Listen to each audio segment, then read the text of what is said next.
All right, it's now streaming, Jeff. Thank you. Okay, thank you. Good morning, everybody, and welcome to the Commercial Investment Committee meeting on 18th of December. I'd like to begin by welcoming those members of the public and press who are watching the live stream of this meeting via the Council's website. Members, you are by now aware of the need to keep your video camera switched on for the duration of the meeting and to keep your microphone muted except when I invite you to speak. Please click the raised hand function in the participants box if you wish to ask a question or comment. There is always a risk that we may run into technical problems, and I would ask for your patience if we do. Should this occur, I will declare an adjournment while the fault is addressed and the public broadcast will be paused. If it is not possible to address the fault, the meeting may be abandoned until such time as it can be reconvened. Can I remind members and officers and public speakers that all virtual meetings will be recorded and that the recordings will be published on the Council's website.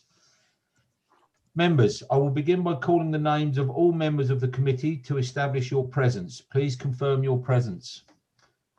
Councillor Chris Bowden. Present. Councillor John Gowing. Present. Councillor David Jenkins. Present. Councillor Linda Jones. Present. Councillor Terry Rogers. Present. Councillor Mike Shellens. Present. Councillor Mandy Smith. Present, Chairman. Councillor Tim Wotherspoon. Present. And myself, Councillor Mark Goldsack. Apologies, Chair. Would Dawn, please, would you report any apologies for absence, please? Yes, Chairman. We have apologies from Councillor MacDonald. We have Councillor Shellens substituting, and apologies from Councillor Bates. We have Councillor Mandy Smith substituting. That's lovely. Thank you, Dawn, and thank you to the two people for stepping in as subs this morning. That's very good. Does any member wish to declare a disclosable pecuniary interest or non-statutory disclosable interest? I do. I need to declare that the item of the friend situation, I do have a business relationship with one of the owners of the nearby businesses that we are looking to do. I do not believe that that will preclude me from taking part in the debate, but just in case, I will choose not to vote on the matter. Okay. Thank you. When we reach that item, the Democratic officers hosting the meeting will temporarily, well, no, they won't remove me as a participant because I will be chairing it, but forgive me for continuing to read the notes. Okay, moving on to item 2. We are being asked, the public minutes, we've been asked to approve the minutes of the meeting of the 16th of October as a correct record. Can I ask any member who does not agree with this proposal to click the raised hand function on the right of your screen, please? Okay, so I assume we're all happy with that. I can't see any objections to the proposal to approve the minutes as a correct record, so we'll take that as carried. Officers, do you have anything to add to the action log?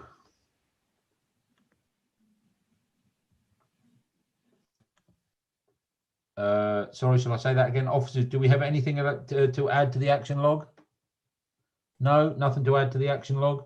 Okay, moving on from that one then. Thank you very much. That takes us to item 3, petitions and public questions.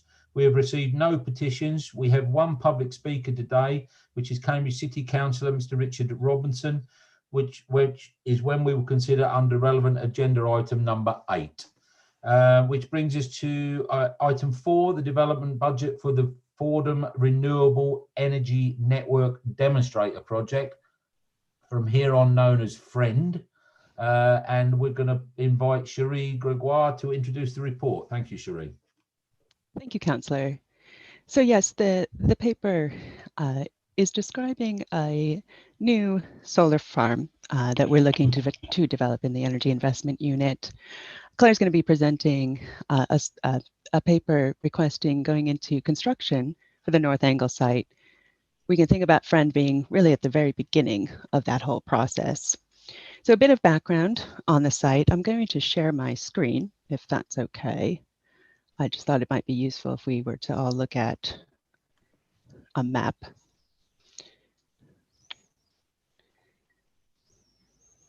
So let me know when you can see that.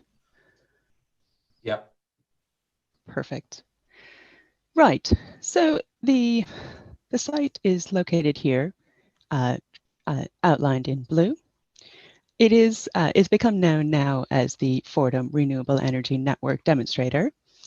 So it's on rural estate land that was first identified by a study commissioned by Rural Estates. This has become known as the ADAS study. It looked across our portfolio for sites that would be suitable to develop renewable energy generation. Fordham was identified in that process, as was the whole Mere estate, of which North Angle Solar Farm is part of, and the existing Triangle Solar Farm. The Fordham site, if we focus on that, is particularly well located for a couple different reasons. Mark has already referred to the fact that there are several large-scale industrial customers nearby. This is really important in that when you're developing renewable energy, you need to know really where your revenue streams are going to be to support the development. Selling it on to power purchase agreement customers is more lucrative than exporting to the grid. The business case that we've been reviewing relies in part on selling to one or more of those businesses there, but also a significant amount being exported to the grid. Another facet of the site is that hopefully you can see my cursor. You've got railway tracks here, and you've got fairly significant screening along Landwade Road here. These really tap into matters that planners point out in terms of the visual impact of a site. There's no way of seeing into the location from here unless you're part of DS Smith. And there's already significant planting, both mature on the more northern side of Landwade Road and kind of newer saplings that have been planted previously along the south. In addition, the site is very flat. We did a walk around last week. That's very good in terms of building out the site with our solar tables, but it also kind of obviated a risk that we identified early on, that it's in a flood zone. But even though there's been pretty significant rainfall, there was no pooling visible on the site. So that's all very good news. So the paper is, what I'm bringing forward in the paper is requesting a development budget. And this will support the entire development of the investment grade proposal. I know we've got some substitutes, so I'll describe a bit about that process. So the way we work with Bouygues, and they, as I guess a quick update as well, this project came out of a new procurement we ran that concluded over the summer, really to continue our energy performance contracting work. We have re-procured Bouygues Energies and Services. They're the same company we've done all of our work with really since 2014. So the development budget is to support an investment grade proposal. So I'm asking for approval to draw down £635,000. A good portion of that is consultancy, but it also pays for the internal staff, so project management, finance, legal, etc. But I don't ask for all of it all at once. I have asked for delegated authority to really run through a phased approach to that development. And that's really designed to address three major areas of risk that we come across whenever we're developing projects. So those are our power purchase agreements. How are we going to sell electricity? Matters around planning. How will we get through planning? I've mentioned the visual impact. It won't escape your notice that this yellow blob over here is the Seneca West site. Planners will view the proximity of not only this new area of potential solar farm, but at the existing solar farm as part of the cumulative impact, both visually but ecologically on the area. And finally, one of the last major areas of risk we'll be looking to mitigate in this, really in our first approach, presuming committee approves the development budget, is applying to UK power networks for a grid connection. Now, we've probably talked about this quite a few times at committee. We'll need to plug it in, for lack of a better phrase, if we're going to be exporting to the grid. And so actually, before Bouygues presented their business case to us, they've already had conversations with UKPN. The site is in a flexible distributed generation area. Again, that's a bit of a term of art, which means that there's quite a bit of constraint on the grid in this area. And without battery energy storage, UKPN would be likely to impose greater than 20% curtailment. And curtailment means shutting off our generation for a period of time. So in order to mitigate that, Bouygues have proposed adding battery energy storage. So that will help us to reduce potentially that curtailment down to about 5%, but we need to test all of that through an application through UKPN. Just taking a quick look at my notes. I think I might stop there and see if there's any questions. I've got on with us Matthew Rathbone for any finance questions and Jack Kennedy from Rural Estates. Okay, we'll probably to have a stop there. Anybody got any questions on the presentation and the content so far? Linda Jones. Thanks. You've explained where the site is. What you hadn't flagged was the quality, the agricultural quality of the land. Yes. Which Good is, point. I think, grade 2 or grade 3. And there's a sort of dispute about which it is. And one of the concerns that I had, because I know the timescale on this site is very tight, is whether that analysis is going to be done in time, or whether we're going to have to take the decision before the analysis report is done. So I wanted to sort of frame the conversation in terms of that, because I know that timescales on this are short. Do you want me to address that? We're not really pressed for time. There isn't, I mean, other than, you know, our wider 2050 net zero goals. The tenancy currently ends October 2022, which I say in the paper fits nicely with the development and investment grade proposal. So that's kind of one thing. We don't necessarily have pressures where we're trying to secure grant or particular incentive to support the project. The second thing is, no, I haven't commissioned the soil analysis that would determine whether or not it's grade 2, grade 3, or grade A, in fact. Really because all of the work we do to date up to the committee is done at risk. And so it could be, Linda, you know, the first thing we do upon approval from committee. Okay, can I sort of come back on that? Because the other issue is the flooding and the analysis you're going to do around that.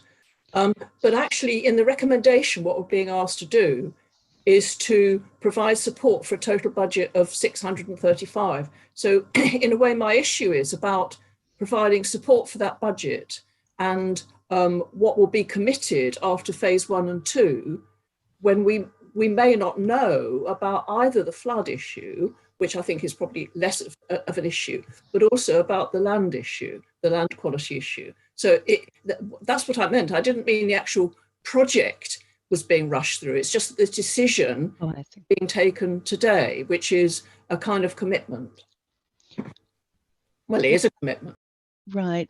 So I think, well, we kind of go back and forth about how to approach committee, and I would say that it's tempered really by recommendation D, essentially saying we'll come through the first IGP phase and then report back to a subset of C&I committees. That's our recommendation.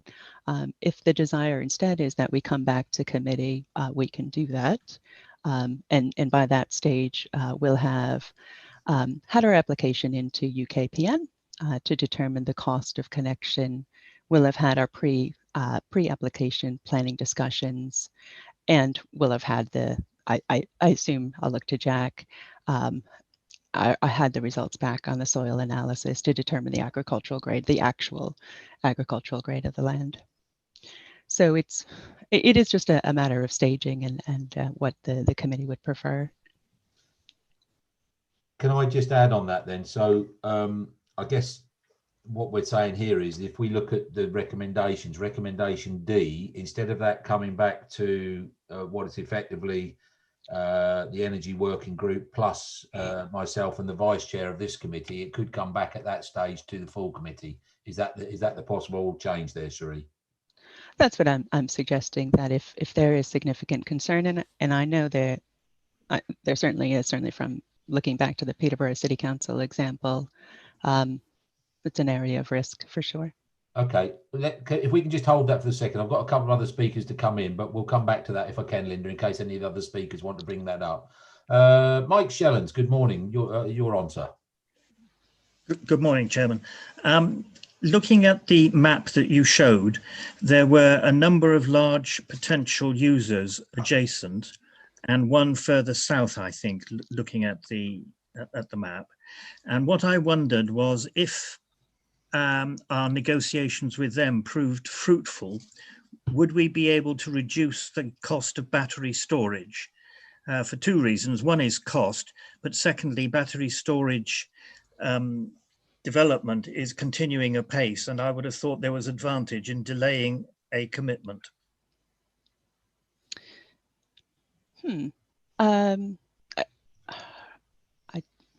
I'm trying to answer without sharing anything that's commercial in confidence.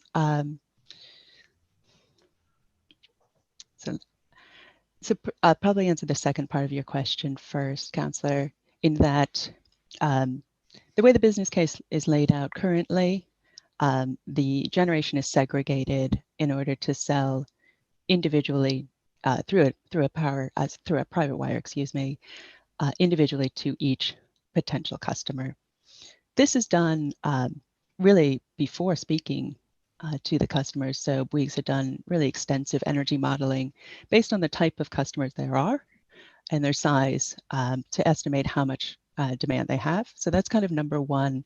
And that's going to be a good portion of the first phase of work, is starting those talks, gauging interest, gauging their demand. And so it may very well be that our estimates are off and those customers can take more than assumed until we see their actual energy bills or start those conversations with those. We have some anecdotal data that could point that they could take quite a bit more. But in essence, yeah, I think we're quite fortunate in this site, and that's why the ADAS study kicked it up, that there's quite a few opportunities to sell to different customers. So I'm not sure if that answers your question. That's fine, thank you. Thank you, Mike. Councillor Terry Rogers. Terry, please. Thank you, Chair. 2.24, we've got a breakdown of costs, if I may. One of the costs is third-party review. Could you just give me a little bit more detail, please? Oh, sure. So under previous frameworks, we were using the refit framework. And under that, we needed to use a company called Local Partnerships who co-owned the framework. They're an independent body that has a look at our business cases. We can bounce ideas off of. Under this new procurement, we've still allowed for that process to happen. We've certainly become a much more intelligent client, but we don't know everything as good as we are. So Cheryl would like to weigh in. So this is some money we've set aside for another party to have a look at our business cases. And it's really a way of protecting the investment. It's having a second set of eyes. Cheryl, did you want to weigh in? Only to say that it's to ensure that you're benchmarking across other projects, benchmarking some of the detailed parts of the business case to ensure value for money, and to bring in experiences from other projects which the consultancy, so for example with local partnerships, that they had a number of consultants working on a range of different projects, and it was to understand where our benchmark figures were sitting alongside other projects to ensure that we had value for money. Thank you, Siri. So their Thank you. Bouygues tender set all of their hourly rates and overhead and profit, and that is set. So what Cheryl's really talking about is, the cost per megawatt of modules, for instance, or battery storage. So that kind of thing. Thank you for that one. And the line above, you were talking about internal staff, legal, financial services for all phases, and that's 150,000. Seems a little bit high to me. Well, we're looking across about 24 months. I think I projected out, and it is based on existing projects. I think I looked first at our Babraham expenditure. So it could be that much. Okay. Thank you. Thank you, Chair. All right, thank you, Terry. Councillor David Jenkins. David.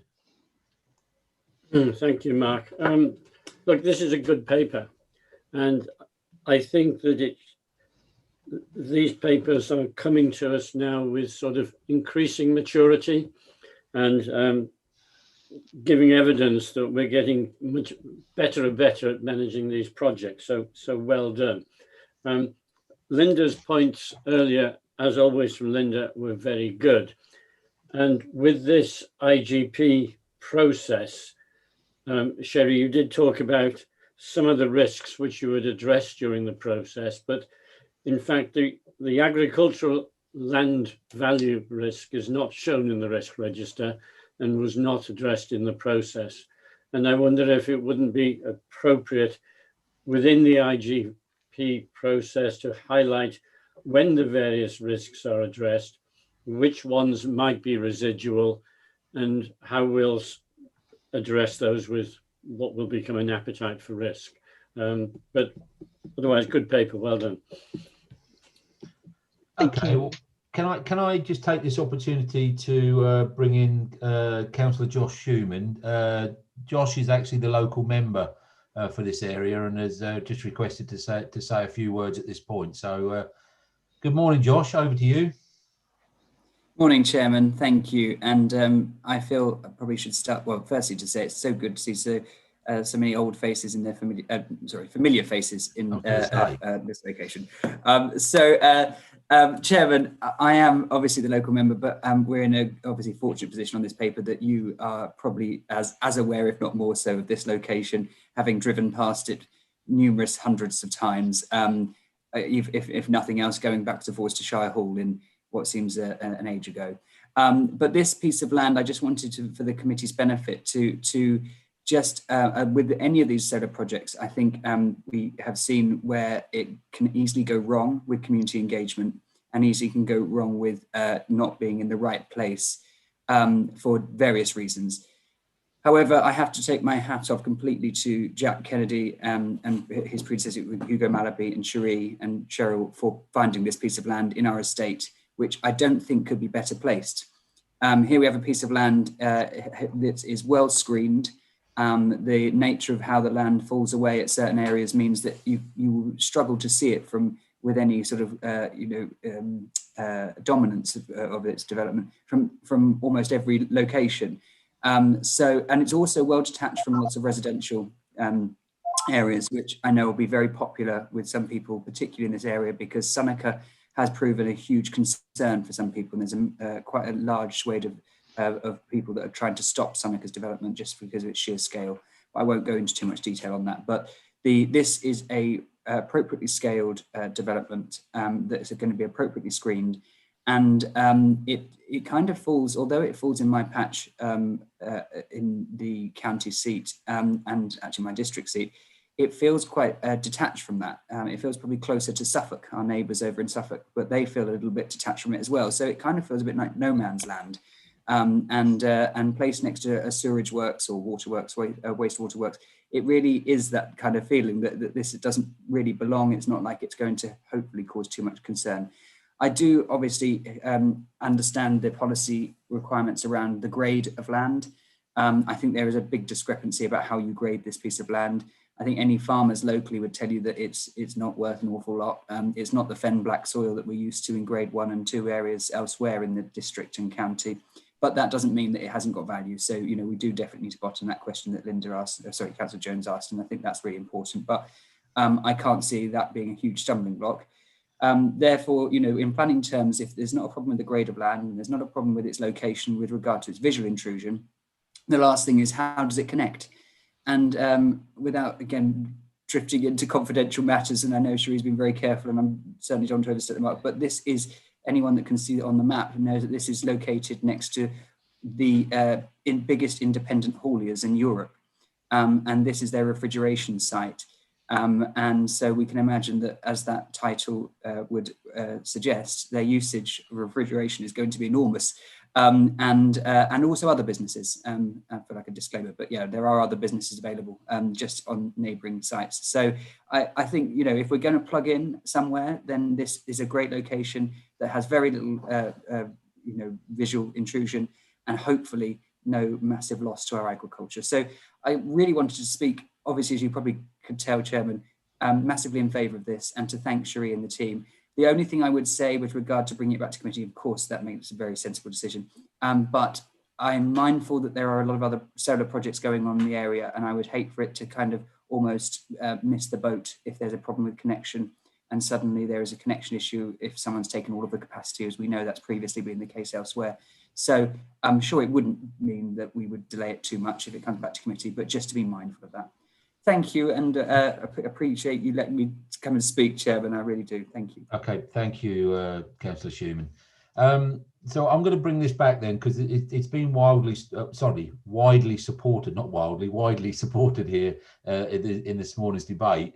But I do want to come back to the point raised by Linda earlier around whether this should come back to committee or not. Because that would fundamentally alter recommendation D, not greatly, but it will do it.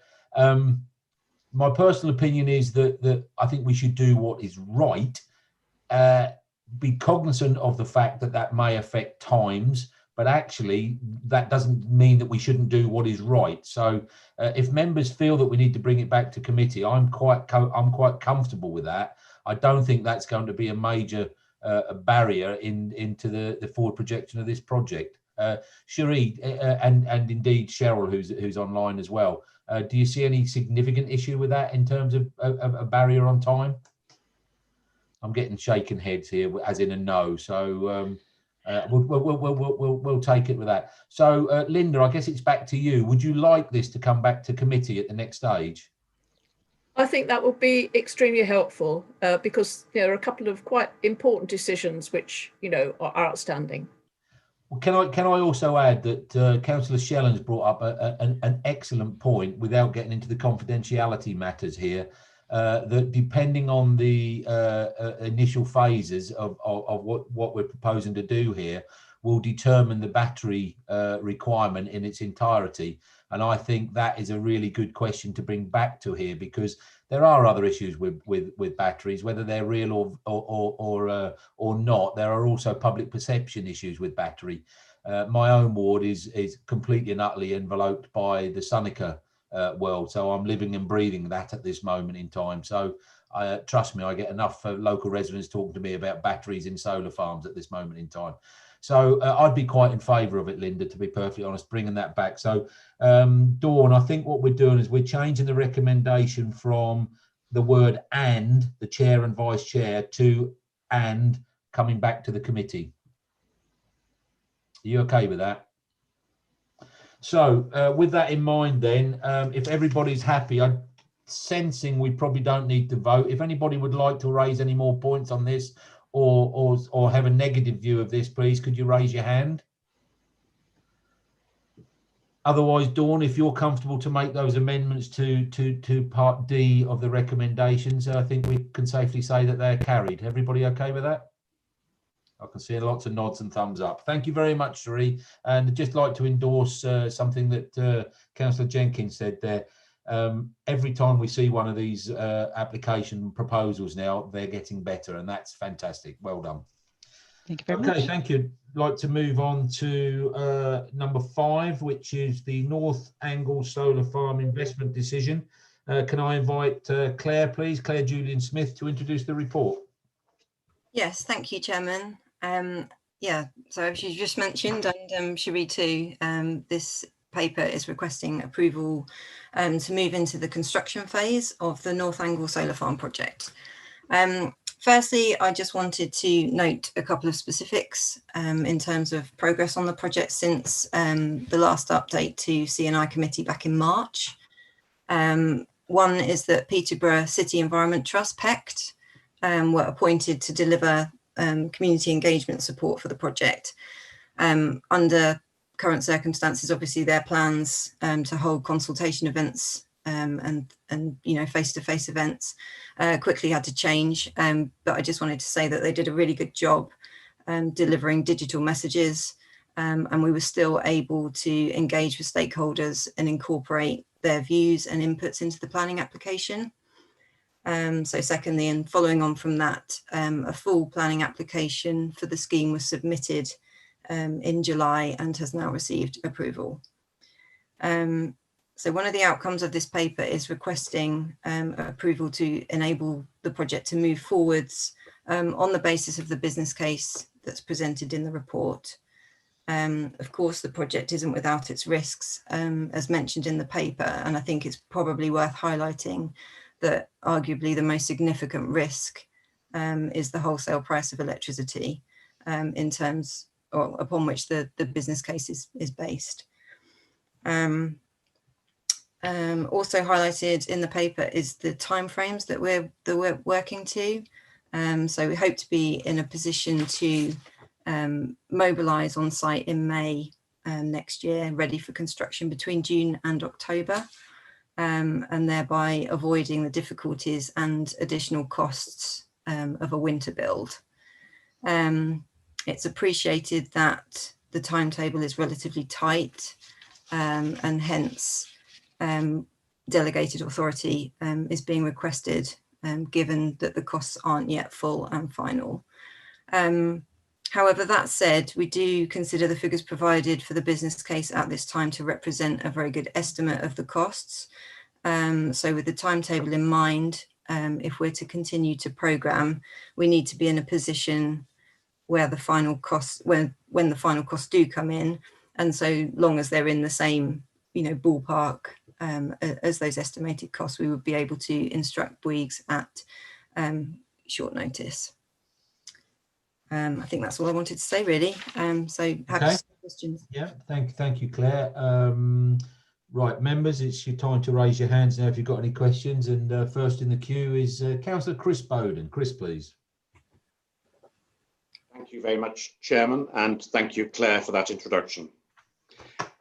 I'll start off by saying that I have a particular bias in favour of projects which seek to forward alternative sources of energy, whether that be wind, solar, nuclear, ground, hydrogen, almost any of them. I have a very heavy bias in favour of looking at those, so long as they are cost effective. And it's always important to make sure that any projects which are brought forward are cost effective. When I first saw in this committee details of this particular project, I must admit I did have some concerns. And that's why I did ask if we could have more detailed sensitivity analysis on this particular project.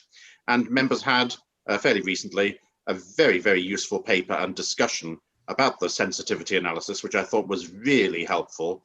And it's certainly something which we should do in future for any projects of this size. And I found it really did help to clarify some of the issues. And some of the clarification was interesting because counterintuitively, the assumptions, well, counterintuitively as far as I'm concerned anyway, the assumptions which are made of future inflation, now it's quite clear aren't really relevant when it comes to making the decision about going ahead with this or not, since the project as a whole is not particularly sensitive to assumptions about future inflation. So the sensitivity analysis was a very useful process. Claire did say that the greatest risk concerns the wholesale price of electricity. Well, in mathematical terms, I would actually disagree with that. But when we're looking at the sensitivity analysis, there are two parts to this. The first is a purely mathematical exercise of if the assumption made changes by a certain amount, by how much will the final result change? And that's a very mathematical exercise. But the second part of using a sensitivity analysis is to think, how likely is it that there is going to be some change from the assumption which has been made within the project? And on that basis, of course, when we're looking at the wholesale price of electricity, there is a significant risk that there will be changes, especially the further out that you go in terms of the project. So I understand from Claire's point of view why she said that was the greatest risk. I don't want to go into too much detail on that particular risk, other than to say that we as a council and we as a committee need to be aware of and wary of the cumulative risk that we have against the wholesale price of electricity changing as we go project by project by project through the schemes that we have at the moment and will have in the future. And we've got to have some degree of measurement of that cumulative risk that we are taking on. So that's a marker for the future, if you don't mind, Chairman. But so far as the other risks were concerned, the one which mathematically was more concerning was that which is shown in paragraph 3.1.6, which is the assumed cost of capital for the project. And it states in 3.1.6 that 1.25% has been used as the cost of capital for the project. And I fully understand where that's come from. And I understand about the £60 million facility that we've got available to us as a council as a whole. I'm not too worried about any of that. But given the sensitivity that we have so far as the cost of capital is concerned, what I would find of some degree of comfort, especially given the changes which have taken place with the Public Works Loan Board arrangements from MHCLG in the last few weeks, I'd find it very comforting if recommendation A, to proceed with this, would be made subject to the confirmation from the Section 151 officer that 1.25% remains an appropriate rate to use as the cost of capital for this project. And I would like formally to move that as an amendment to recommendation A in this report, Chairman. Thank you very much. Okay. Claire, have you got any comeback on that at this stage? Or sorry, when I say Claire, that's also, I'm guessing, I'm asking Cheryl and possibly even yourself, Chris, any input on that at this stage to the suggested alteration to point 1 there, point A. Matthew, did you want to make a comment on that? Yeah, I'm happy to do so. I mean, I think Councillor Bowden is right to point out the different levels of risk. So Claire quite correctly, I think, pointed out the high risk associated with a movement in price, although that movement could be up as well as down. There are different pressures we can see there. The PWLB, the session that Councillor Bowden referred to, where councillors were looking at these figures in detail, at that stage, we were concerned about the possibility of a significant change to the PWLB rate, Public Works Lending Board rate, as a result of political changes. That risk since then, though, I think has pretty much gone away because of the recent change 2 or 3 weeks ago that, again, Councillor Bowden referred to, where government removed the 1% additional hike to PWLB rates that was put on at the start of 2020 and agreed instead some restrictions on the extent to which local authorities could use rates. So they gave up the idea of saying we will disincentivize authorities from borrowing by increasing the rates and took a more regulatory effect action on that. So as at now, I'd say that the risk of significant changes to the PWLB is very, very low, and that's why it wasn't flagged up as such a big risk in the report. In terms of the change, I don't see any problem with changing the recommendation just to get the Section 151 officer to confirm that the rate is still an appropriate one. Thank you, Matthew. I've got a couple of hands up, but I think Chris, I'll go to Chris Mallion if I can, assuming you want to come in on this particular matter. Thank you, Chairman. Yes, I'm not going to repeat what Matthew has just highlighted because he's covered it very robustly. So I am quite happy for that recommendation to be put, and I will give that confirmation. Okay, thank you. We'll move on to the hands, and we'll come back to the change of the recommendations at the end of members' questions, if we can. So next we've got David, please. David Jenkins. Thank you, Mark. I find the recommendations here remarkably bland, considering the enormity of what is being called upon to be done. Because it is said in the paper that we'll go ahead subject to the final economics looking okay. And it says in the text something like, as long as it's not significantly different. And I find that a bit loose, and I think we should have something in the recommendations which makes it explicit how this final decision be made and how we make this judgment as to what is significantly different and what is not significantly different.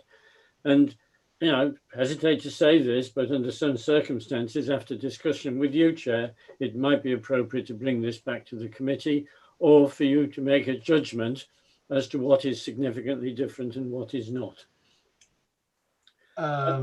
Okay, no, I think that's a fair point. I think it's a fair point. Let me just bring in Terry if I can, David, and then I'll hold on. I've got another point. If okay, I may. please go ahead. I spent a long time yesterday, in fact, chatting to Matthew about economics for these sort of proposals, and our focus yesterday was on the Friends scheme, but it applies to this as well.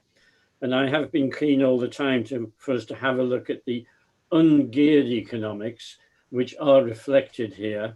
And I would say that the discussion with Matthew was 100% constructive, and we finished the discussions in absolute harmony. But it is important to look at the fundamental profitability of these projects and then look at the differences between the cases on the same basis. Now, as we've looked at the sensitivities here, they've been done on a quasi-geared cash flow, but I'm comfortable that the differentials are probably the same anyway. It's again a fundamentally good project. It makes some good money. And even though these projects are complex with respect to how you sell the electricity, they're actually pretty simple in that you invest some money and then you have a revenue stream. And so looking at the cash flows is fairly straightforward. So I'm comfortable with this project, provided that we pin down exactly what we mean by significantly. The other thing that Matthew and I suggested was perhaps we should revisit at the Energy Working Group sometime in the future the different ways in which these economics might be presented. And I think that's a good idea. Okay, thank you. Thank you, David. Terry, please. Terry Rogers. Thank you, Chair. My question relates to both item 4 and this particular item 5. I'm not an expert in energy, and so I'm looking to the experts to offer some advice to me. There are rumours afoot that government is likely to abolish the green tariff as regards electricity and transfer it to gas. Experts, please, how will that affect the price of electricity? And if it does, is that beneficial or detrimental to our projects? Wow, who wants to take that one? Go on, Cheryl. I'll start, so anybody can add in. So the green tariffs that are currently added onto the price of electricity are paying for all the existing investments that were made into renewable energy. So those will stay. What I do anticipate is that the price of gas and oil currently are creating a problem, because the prices are low, for making business cases stack up to move on to low carbon solutions. So I would be surprised if government doesn't start looking at how you would be incentivizing incentivizing more change to low carbon. And whether that includes putting a levy or a tariff or something onto the gas or oil, let's wait and see. Okay, Matthew, do you want to come in on this, please? Yep. So in most situations, I think those sorts of green tariffs don't affect the price we get in the project. So if we're selling wholesale, as is the intention currently for most of the electricity supplied by North Angle, that price is before you get to add on those sorts of tariffs. So that typically they're added on as part of the retail price, not the wholesale price. So I don't think it would affect the price directly. Where you are selling retail, or more like a retail price, as for instance would do where we were supplying through a private wire in some of our schemes, including the Friend scheme we were just talking about earlier, the price you'd agree again there, you wouldn't take the full retail price, you take the proportion that they're expecting to pay on a commercial basis, and that again would tend to exclude those sort of add-on components of the retail price that are the result of government policy decisions. So while it could have some impact in affecting the wider market, just because of the political decisions will affect the way that the whole market is performing, in general, I think it's a fairly limited impact. If I come back, Chair, may I? Yes, please, Terry. Using my simple mind, if the price of gas increases significantly, that's going to encourage more people to perhaps use electricity, and therefore there's greater competition. That means price must change. That was the basic premise of my question. So yeah, go Cheryl.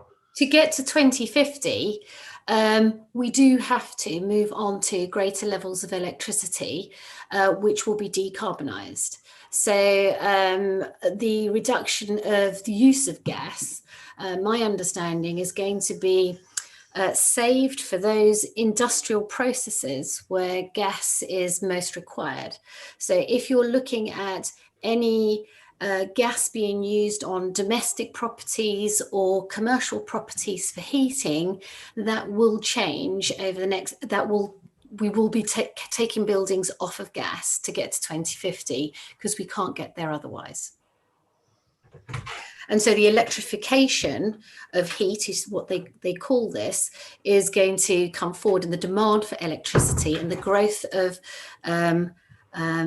supply of electricity, clean electricity, will need to match that change.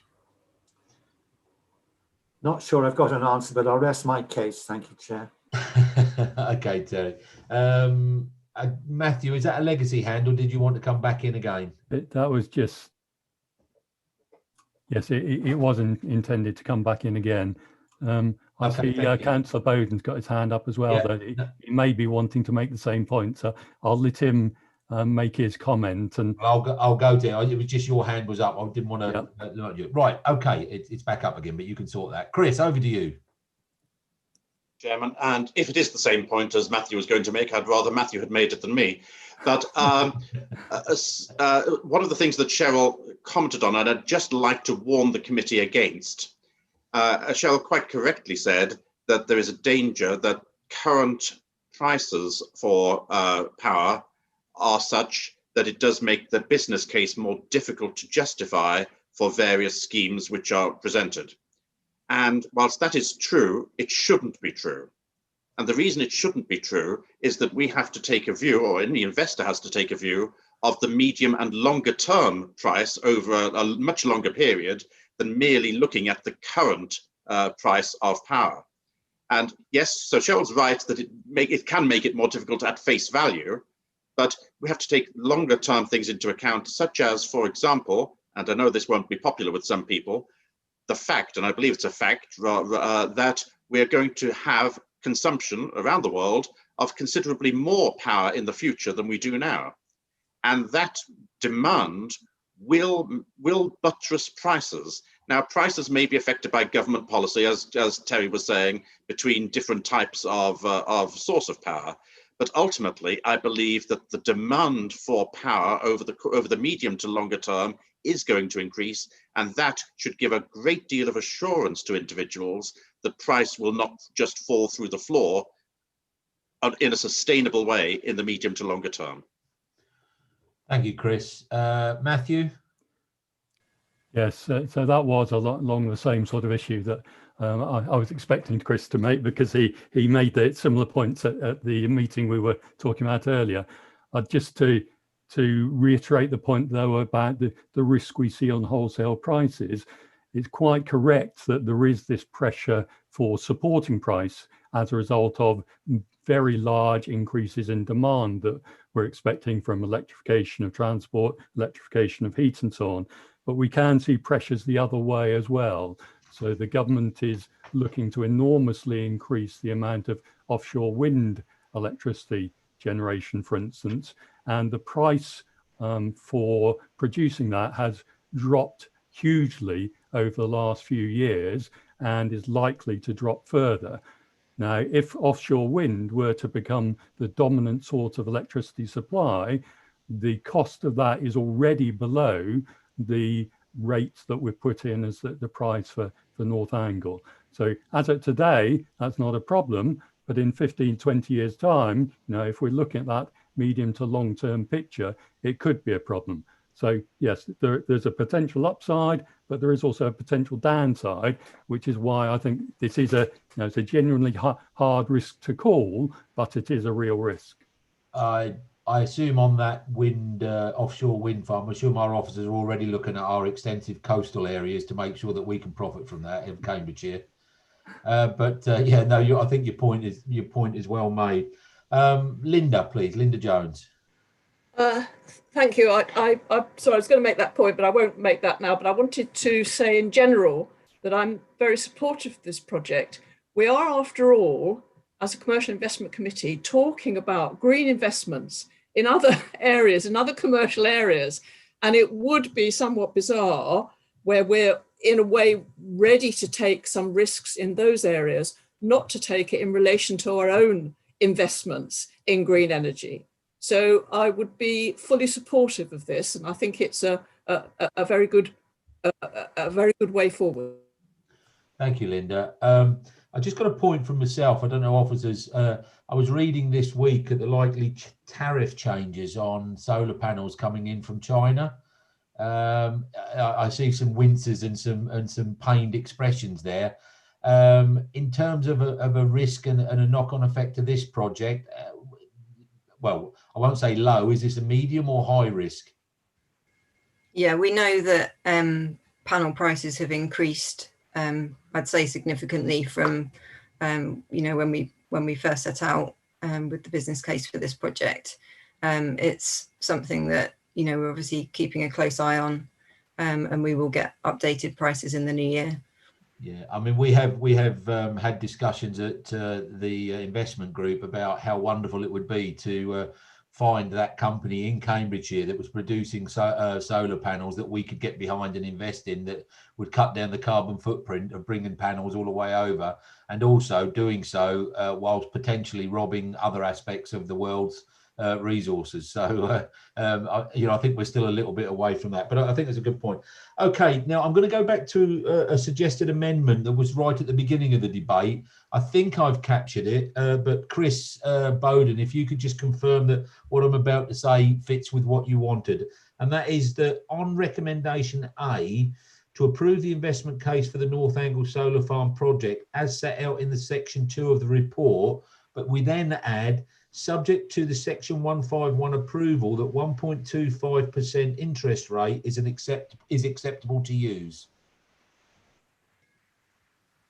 Are you okay with that, Chris? Thank you, Jim. Rather than acceptable, would you be kind enough to use the word appropriate? Yep. Okay, so I will read all the three recommendations out, and then once again, I don't think we're seeing any. Oh, sorry, David. Yeah, please come back in, David. Yeah, this is a conditional recommendation, and I raised the issue of, what do we do about significantly? different. Where's that decision taken, and who takes it, and how is it made visible? Okay, and I think you were suggesting that that should at least come back to myself, if not the committee, wasn't you? Yes. Yeah. Anybody got any more thoughts on that? Yes, Cheryl? Well, under the section 6.1, which is the proposed delegation arrangements, the decision to sign a contract was currently to be in consultation with you, Chris Mallion and Steve Cox as the section 151 and Director of Place and Economy. How do you feel about that, David? Do you think that's enough, or do you think there needs to be debate before the contract signature point? Not at all, and Cheryl is quite right. It's just that I think that is something which would be useful to have up front and central in the recommendations, because, you know, at the end of the day, the public needs to see us making these decisions and needs to see us having an appropriate decision process. Okay, I'm going to be very presumptuous here then and ask you, please, could you possibly help us with the changes to the report recommendations? Because I'm greatly seeing favour on this, but I'm just wondering how to move it forward. Sorry, Cheryl, do you want to come back in on this? Well, currently we've got under the recommendation B to approve the proposed delegation arrangements set out in section 6, which actually asks us to use that. So we can cut out on section 6.1, we could just cut, I'm just going into it now, that it is proposed a decision to sign a contract with Briggs is delegated to the Chief Finance Officer in consultation, and put that in next to that objective or that recommendation. You happy with that, David? That seems most sensible. Yeah. Sorry to do this, Dawn, but have you captured that? Because I'm going to ask you to read the recommendations in a second, if that's okay. I think so. Bear with me. Yeah. Well, before you do, Matthew, is that a hand to come back in again? Yes, it was. Just in relation to the point about the 1.25% interest rate, I'm not sure that should be included in the recommendation itself. And the interest rate gets changed all the time, depending on what the PWLB rate is, up until the point where there's final approval, which would be at the point where the delegated decision is taken, assuming that we agree that through committee. I did actually check the PWLB rates yesterday, and 1.25% was actually the same figure as when we wrote the report, but it could easily be slightly different by the time we finalise the contract. So I would suggest that what we're aiming for is that the overall finances of the project are not significantly different. And taking David's point, you may wish to define that, and we did in an earlier draft of this paper actually put some figures in, but there are pros and cons as putting a specific figure in.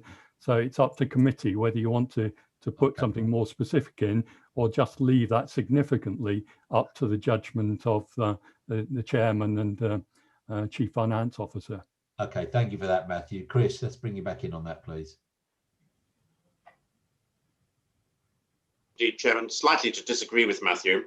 We have a recommendation in front of us to approve, as of now, the investment case for the North Angle Solar Farm project. And what I'm asking is that should be subject to confirmation from the Section 151 officer that 1.25% remains now an appropriate rate for us to use as the cost of capital for this project. So it's asking for the agreement of the Section 151 officer that our approval now for this investment case is based on a correct figure. Fully accept the number might actually change at a later stage. Okay, I think on that basis, let's move on. And as I say, Dawn, this is not to put you on test and being live on everything, but could you possibly please read the 3 recommendations as they now stand, on which I'm going to be asking the members to well, either vote, or if we don't see any significant thing, we'll get carried. No problem, Chairman. Recommendation A, to approve the investment case for the North Angle Solar Farm project as set out in section 2 of the report subject to section 151 officer agreement, the cost of capital 1.25% interest rate is appropriate to use. Second one, B, to approve the proposed delegation arrangement set out in section 6 of the report to enter into a construction contract with Bouygues ENS Solutions on agreement of the final price. And it is proposed the decision to sign a contract with Bouygues is delegated to the Chief Finance Officer in consultation with the Chair of Commercial and Investment Committee and the Executive Director for Place and Economy. And then C, just as it is in the report, to scope options for private wire connections to the North Angle Solar Farm project, and in particular, the detailed proposal for Swaffham Prior Community Heat Project. Okay, thank you. First, let me be absolutely clear. Members, as we move forward, is everybody happy with what I'm going to now ask you to consider voting on? I think everybody is. Okay. On that basis then, could you please raise your hand now if you've any objections to this? Otherwise, I think we're in a position where we can take them en masse. I'm seeing no raised hands, Dawn, so the recommendations are all carried. Thank you very much, Claire, for presenting the report, and for Matthew, Cheryl and everybody else that joined in the debate. That was most useful. Okay, thank you. We're going to move on to item 6, procurement of technical consultancy to support the revenue optimisation. And this is back to Cherie. Thank you, Cherie. Thank you, Councillor. So as committee would be aware, the project team has been developing a portfolio of large-scale solar and battery storage projects and has been exploring options to maximise the projected revenues, both with our contractors, Bouygues, ENS, and colleagues in the commercial team. While we have the experience in finance, legal, and project management, under an evolving energy market internally, this council lacks the skills, the technology, and the resource really to develop the most lucrative route to market for the EIU's pipeline of projects. An expert brokering consultant would be able to track the market and transactions instantly, such as selling our solar power or battery services when the right market opportunities arise. This won't be used where we have solid power purchase agreements in place, as with the Bayburn Road Park and Ride project. However, it could be used to inform the specification of the battery storage capacity for that site in its eventual operation. By procuring this service, it will allow us to capitalize on revenue opportunities by responding to market spikes and ultimately to hedge price risks and uncertainty. The intended outcome of this report is to obtain committee's approval to start the procurement process for brokering services from an aggregator. This will support the team to maximize the projected revenues from its solar and battery storage projects. Back in October, the team undertook a soft market testing process and invited companies with this experience to present to the team on their services and experience. The companies included Smartest Energy, Book Green, and Centrica. The information we collected from that process, as well as earlier commercial workshops conducted with local partnerships who I mentioned in my earlier paper, the commercial team, our finance team, and Bouygues, will all be used to develop the specification for any eventual approach to market. So just a couple words on the scope of the services we would be looking to procure.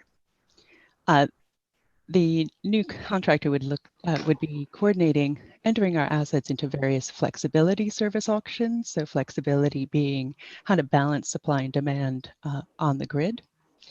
They would lead on negotiating the price paid for that participation.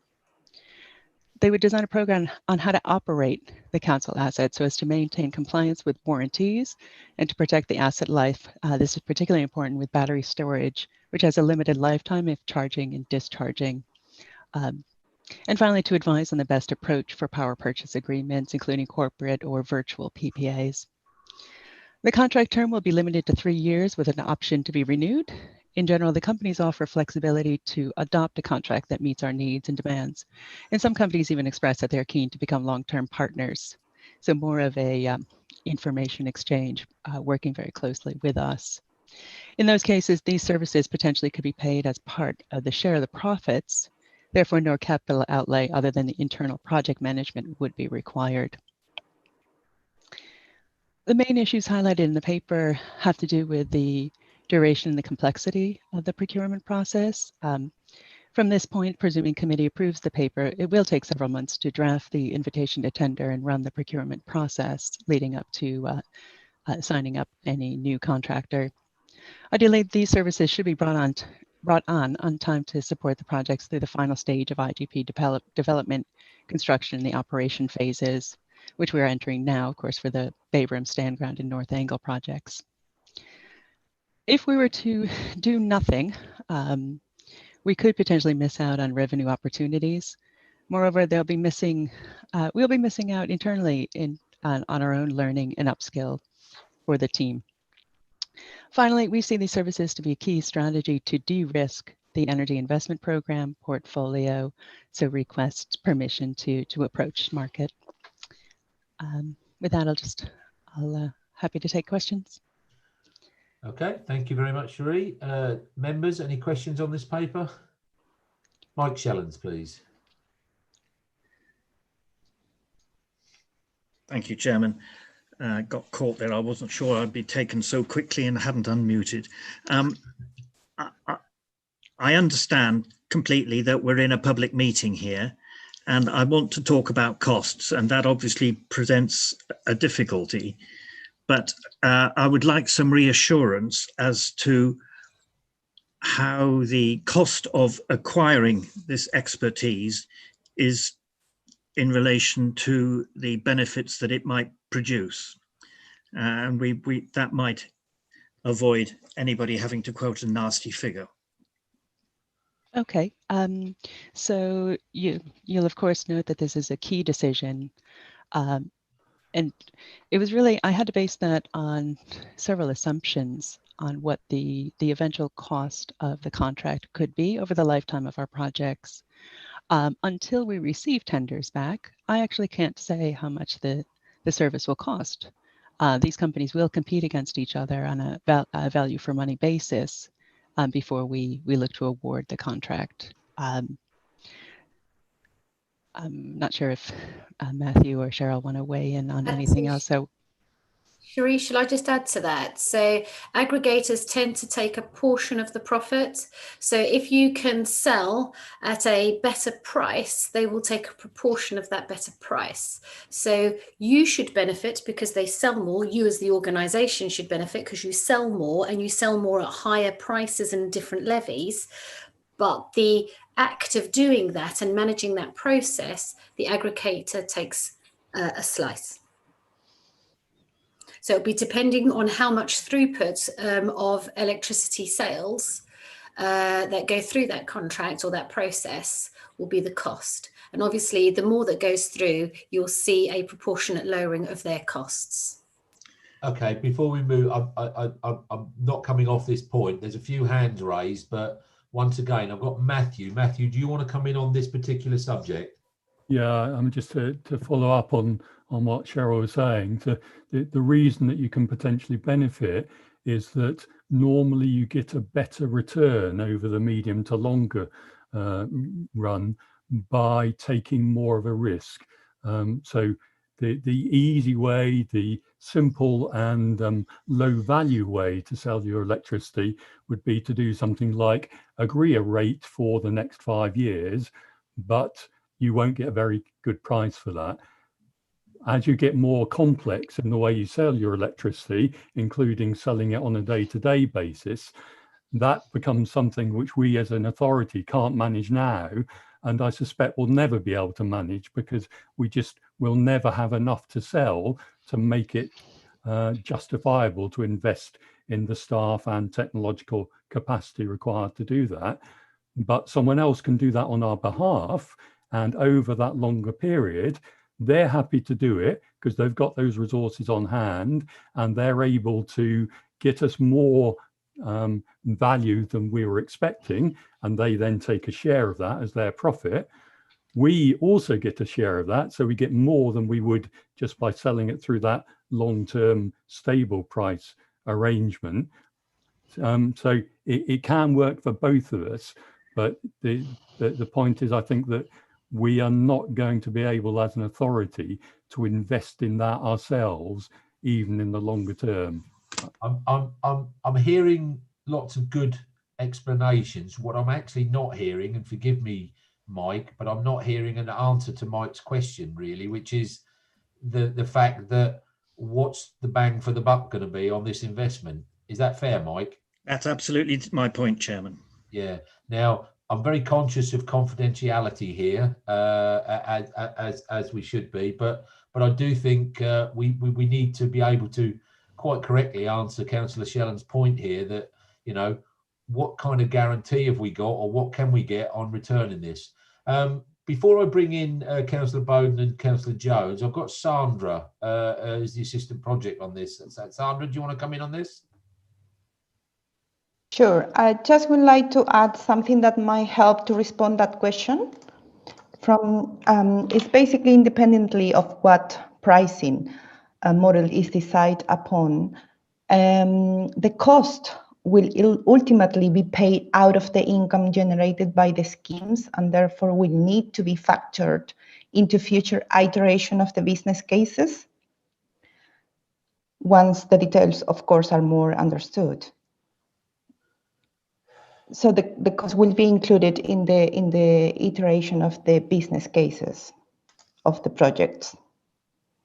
I think we can't tell you right now what the actual cost per kilowatt hours that they might process in terms of sales that we'll end up paying, because the nature of this service that we're procuring is that you say to them, I've got 25 megawatts of electricity.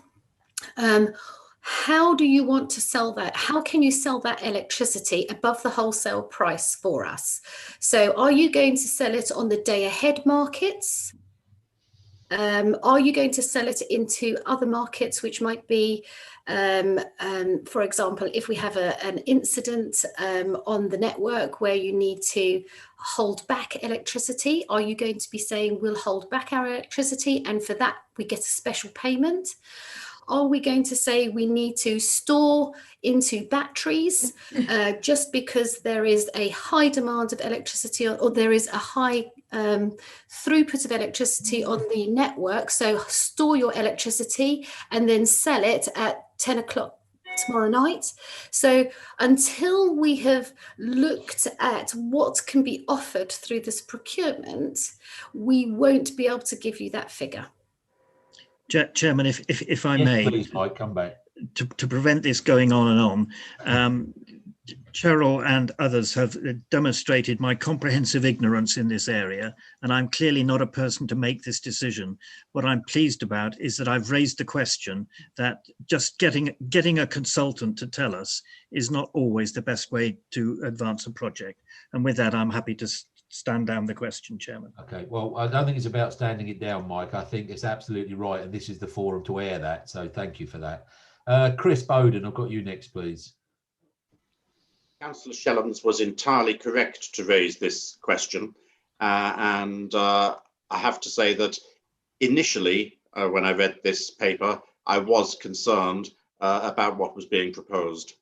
But given the sheer complication and technicalities which are involved in the wholesale price market and the various other markets which exist, it is clearly the case, given the scale of the project that we're talking about, that there is scope for a significant amount of additional revenue to be obtained from this project if the pricing mechanisms are handled properly. Now, Sherry mentioned twice in her comments about reducing risk and de-risking, and Matthew said the exact opposite and said we could take more risk. In fact, I would tend to go more with what Matthew is saying than what Sherry is saying, but maybe trying to bring the two together. What we should be seeking to do, and what we can achieve from what's being proposed here, is that we can manage risk more effectively. And that management of risk may on occasion mean taking greater risk, may on other occasions mean reducing risk, and can actually also be the combination of the two with a collar and cap arrangement or a whole host of other arrangements which exist. And it all gets extremely technical. It all gets very mathematical as well at the end of the day. And I can very well see how this can pay off for us. But I think that Councillor Shellam's basic question is one which we have to remain vigilant on, is that will we be getting value for money from the arrangement? And once we're in the arrangement, we need to monitor it to try to estimate how much value we are getting for money from the arrangements which exist. So yes, I am reluctantly in favour of this, because I can see that it is necessary and it should work, but we must continue to be vigilant to ensure that Councillor Shellam's very simple proposition, very simple question, is one which we continue to be aware of. Okay, what I'd like to do now is I'm going to bring Chris Mallion in, then I'm going to go to Councillor Jones, and I've got Councillor Jenkins. I think we've given this a good airing at that point, but we'll go from there. So Chris, please, if you'd like to come in. Thank you, Chairman. My colleagues may not thank me for my contribution that's going to come next, but just the wording of the recommendations as drafted are obviously set out in the paper, and in essence are seeking the authority to initiate a procurement process. But then the delegation is only in relation to the ITT. So there is an opportunity, should you so wish, to following the invitation to tender process and the evaluation undertaken by the team, to either bring that back or to delegate the final decision to an officer in consultation with the chairman of the committee. Yeah, thank you for that, Chris. It sounds like I'm going to be busy making these decisions as well, but that sounds eminently sensible. We'll just go on then. Linda? Yes, thank you. I did raise this issue of who pays and how is it managed at the Leeds group. And what I was told there right at the end was, oh, we'll pay them out of our share of profits, as it were. Yeah. I'm getting a sort of slightly more complex model that's emerging here. And I'd sort of, I'm not an economist, and what I'd assumed is that there was some sort of retainer, and then they and us, as it were, each share the profits. And I think possibly that is the kind of model that's proposed. I don't think in the short term we've got much choice about this, in that if we want to do an efficient and effective job, and that can't be done with the energy team in place at the moment, then this expertise is really important to have, and it's very highly technical expertise. But I do have a kind of concern about a sort of rather open-ended approach to this. So I think in that sense, there does need to be care taken to pin this down rather more clear. Okay, thank you, Linda. David Jenkins. Yeah, thanks. I think we're getting a bit ahead of ourselves here, because all we're doing at the moment is approving that we go out to tender. And officers have explained, and most of us seem to accept, that this is a complex world and we can't do it ourselves. So let's go and get someone to help us. In which case, let's go and find who might do that and see who can offer us the best deal. So how much is that process going to cost us? And that's what we're approving today. The next point, I think we leave the delegation in place. A recommendation is made from the applicants, and then the final decision to appoint needs to come back here confidentially, and we all need to better understand the balance of risk and reward that we're getting as a result of this complex contract that we're going to enter into. Thank you, David. Yeah, that sounds eminently sensible. Terry?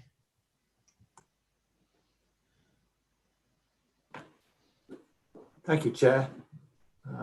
Perhaps a tongue-in-cheek comment, if I may, at this stage.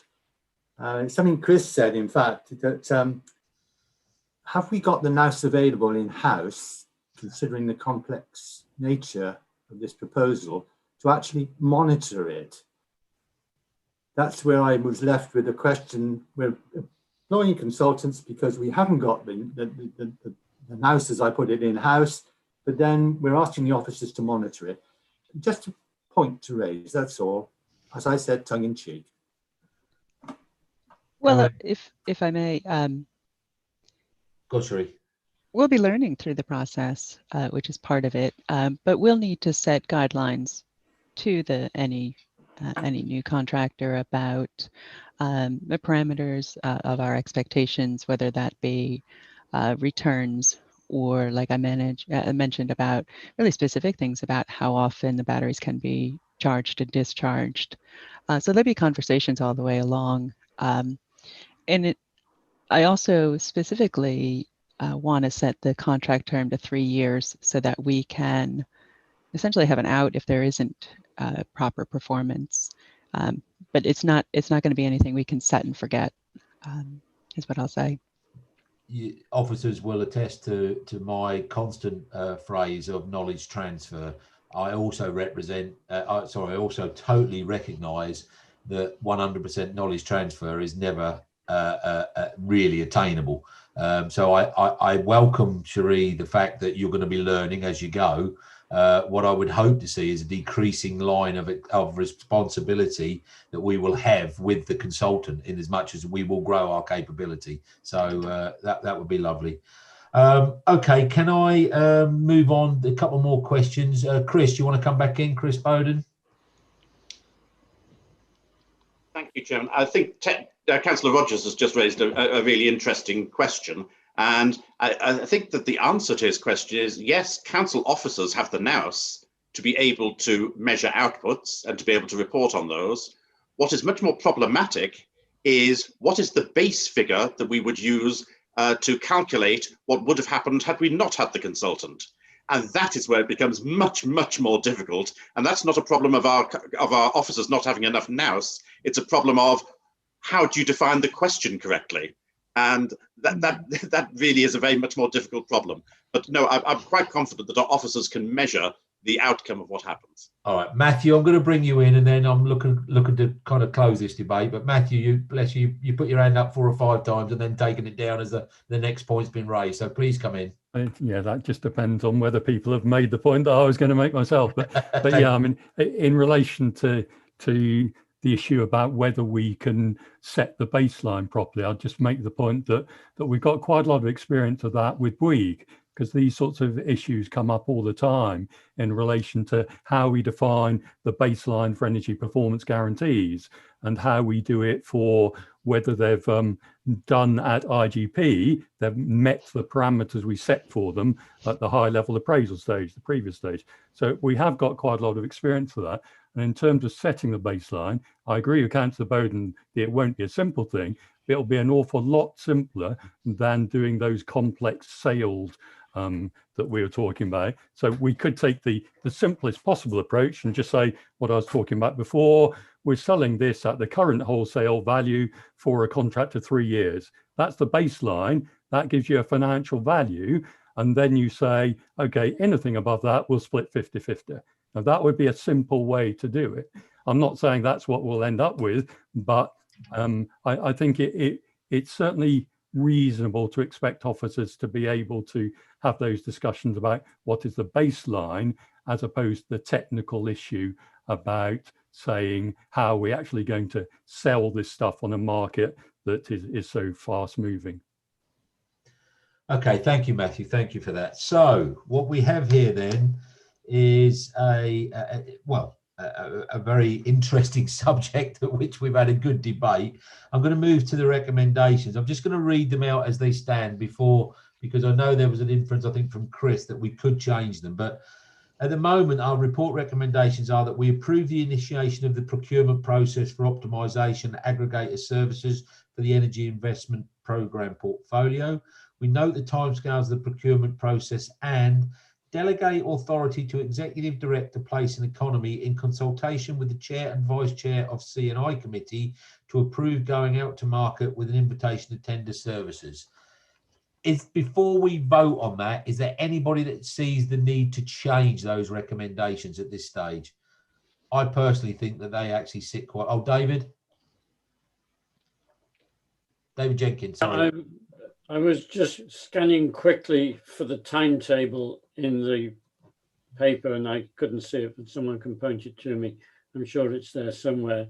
But I still think we're all concerned about this balance of risk and reward.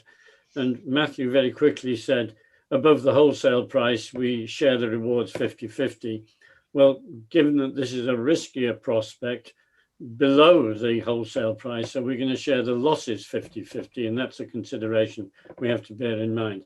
I still would like to see the final decision to appoint come back to this committee with a better understanding of what we're getting out of this and what the residual risks are, etc. And that was the one under confidentiality, as you said. Yeah, it would have to be done confidentially. But if we had a timetable, we could then schedule it for a meeting sometime in the future. Okay, Chris Bowden, you want to come in? Yes, thank you, Chairman. I don't have a problem with what Councillor Jenkins is suggesting, but he has now just responded to what Matthew had previously said about the wholesale price being the base which should be used. I would disagree with that. Setting the base is an important thing to do. And I think that what should be the base, and I'm not going to get into technical details now, partly because I haven't got the knowledge to do so, but what should be the base is the wholesale price plus whatever it is that officers would have been able to do themselves. And that's where it becomes rather more difficult. But I just had to come in to say, please don't set the wholesale price as the base for this, because that's just an invitation to print money for the person we're contracting. Okay, thank you. Let's bring it.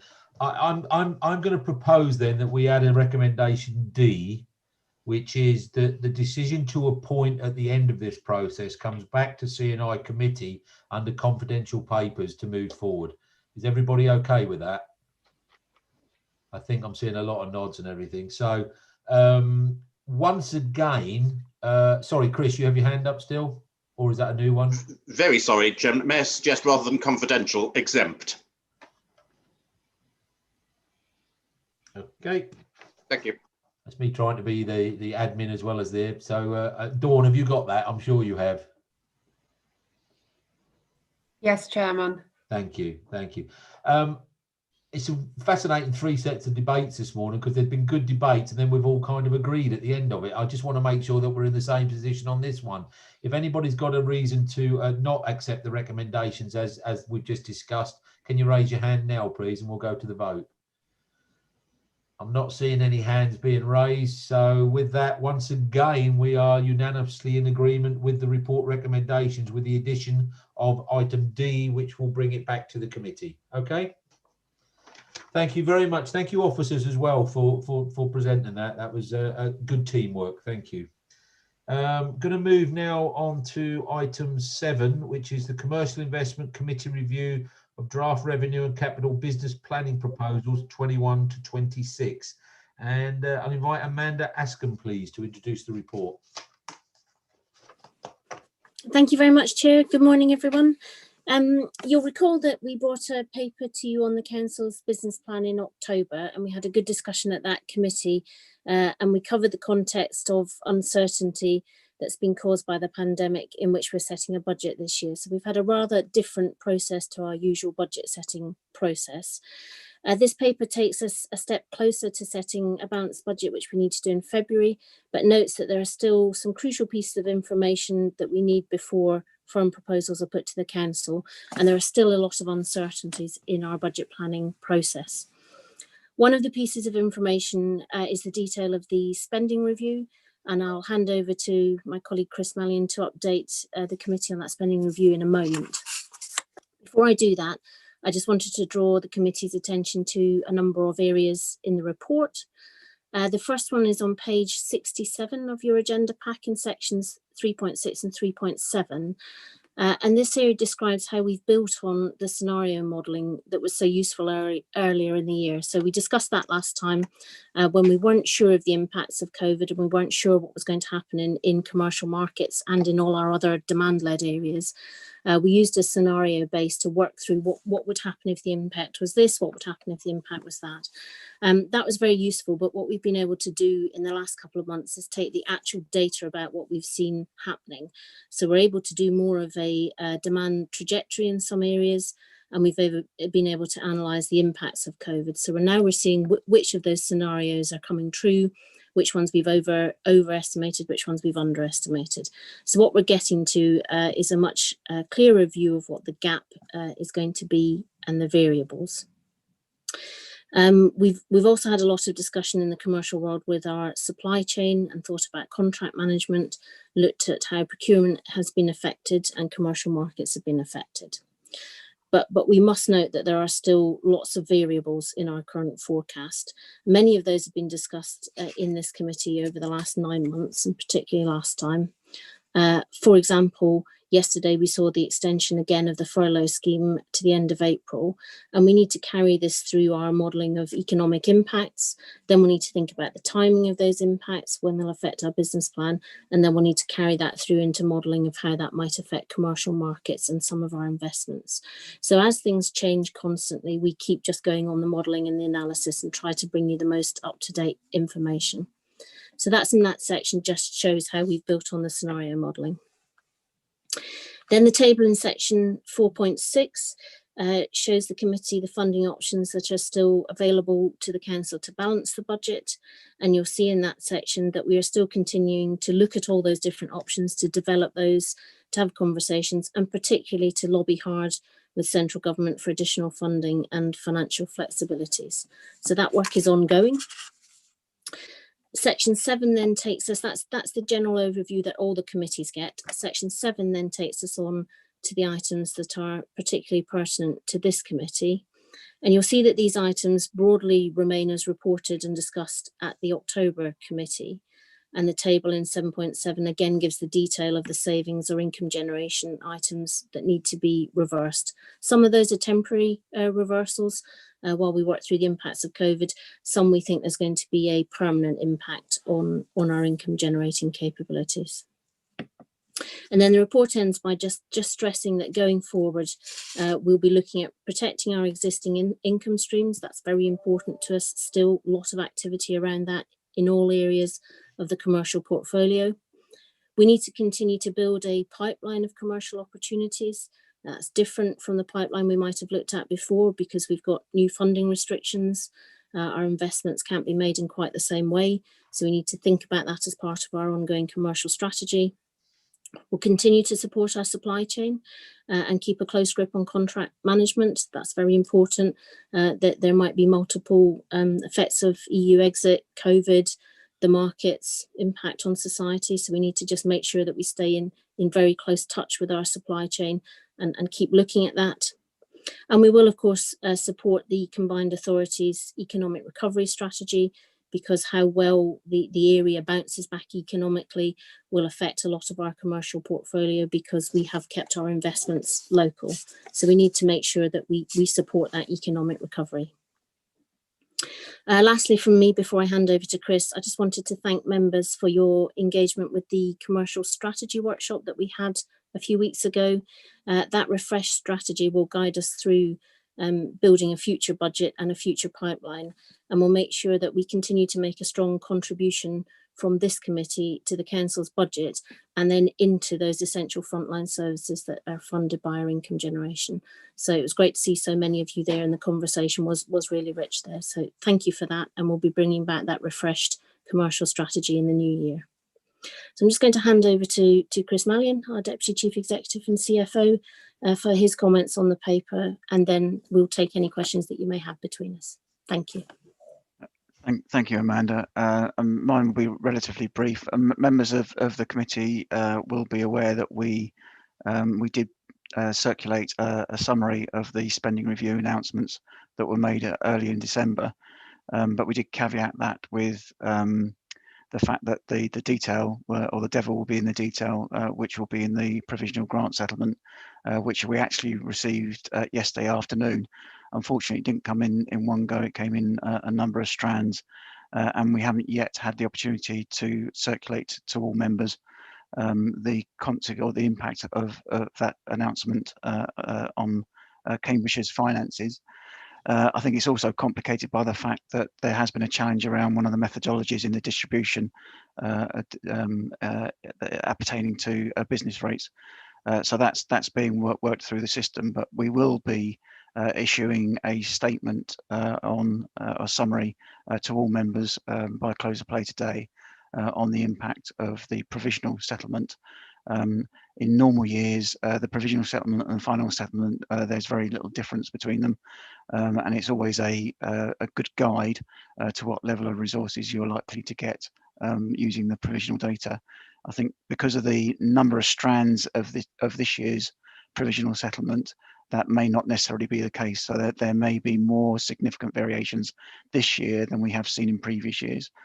The only thing in relation to, as I sort of set out in the briefing on the spending review, the funding that the government have made available was probably better than we had anticipated nationally. And obviously that's very welcome, but obviously the devil, will be in the detail of how that actually flows through to Cambridgeshire County Council. But it is still better than we could have anticipated when we started drafting the business plan for 21-22. And the report that you have in front of you highlights a budgetary gap of just under £21 million. As a consequence of the additional funding that's coming from the government, particularly in relation to the COVID tail, as I've referenced previously, that position will be significantly mitigated. I do not know, as we sit here today, exactly what that mitigation means for Cambridgeshire, but I say we are working through that as quickly as we can in order that we can inform better decision making in January and setting of the budget. So there will be, say, a paper coming by close of play today. There are some references to things that came out of the spending review in the paper where we do know what the implications of that are, and that's changes to the pay freeze that's been announced on public sector pay for anybody over £24,000 earning capacity. So we know what the implication of that is on Cambridgeshire. We also know what the implication around the national living wage projections, because we had actually anticipated a higher national living wage for 21-22 on our supply chain, so we can build that in. So some of the numbers we knew at the time of writing the support, but the big items around grant settlement and grant support, particularly around adult social care and COVID implications for 21-22, we didn't know. So I'm afraid I can't give you a full detailed picture of what that £21 million gap will look like, but we hope to resolve that in the next few hours, Chairman. But I'm happy to get any questions on the detail, as Amanda said. Okay, thank you, Chris, and thank you, Amanda. Can I just say, I think the level of information that you are supplying members with, I don't want to use the unprecedented word because that's overused, but at this precise moment in time, I think you're doing a pretty marvellous job in keeping us abreast of what's going on, because it must be changing almost by the minute, let alone by the week or the month. It's literally changing by the minute. So thank you for that. Do we have any questions on what Amanda and Chris have shared with us and the report itself?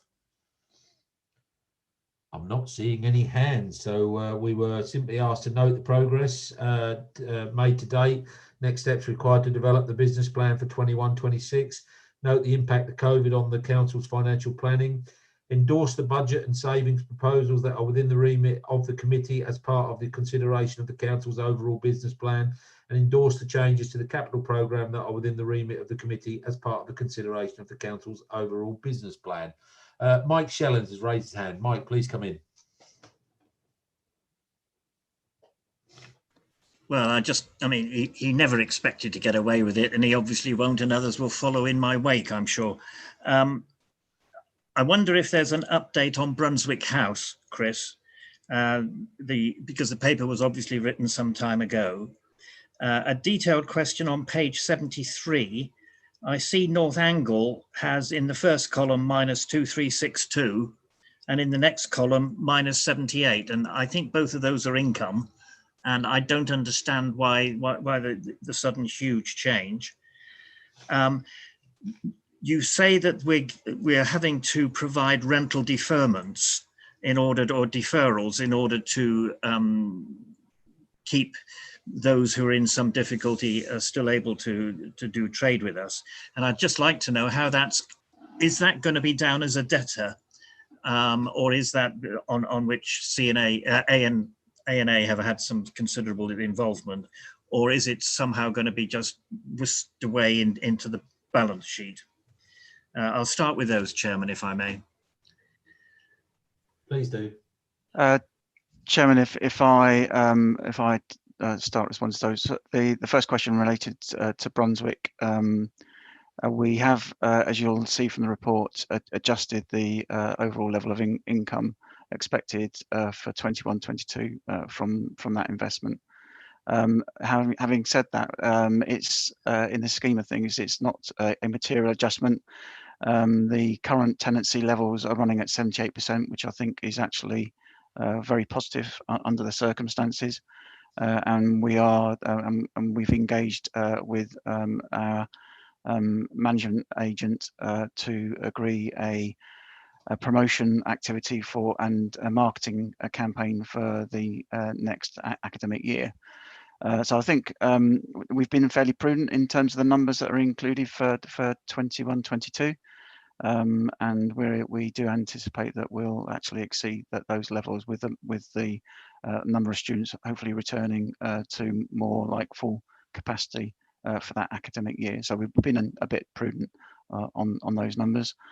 Sorry, Councillor Shellens, I've forgotten what your second point was. I know what the last one was about rent referrals, but what was, sorry, can you remind me what the second question related to?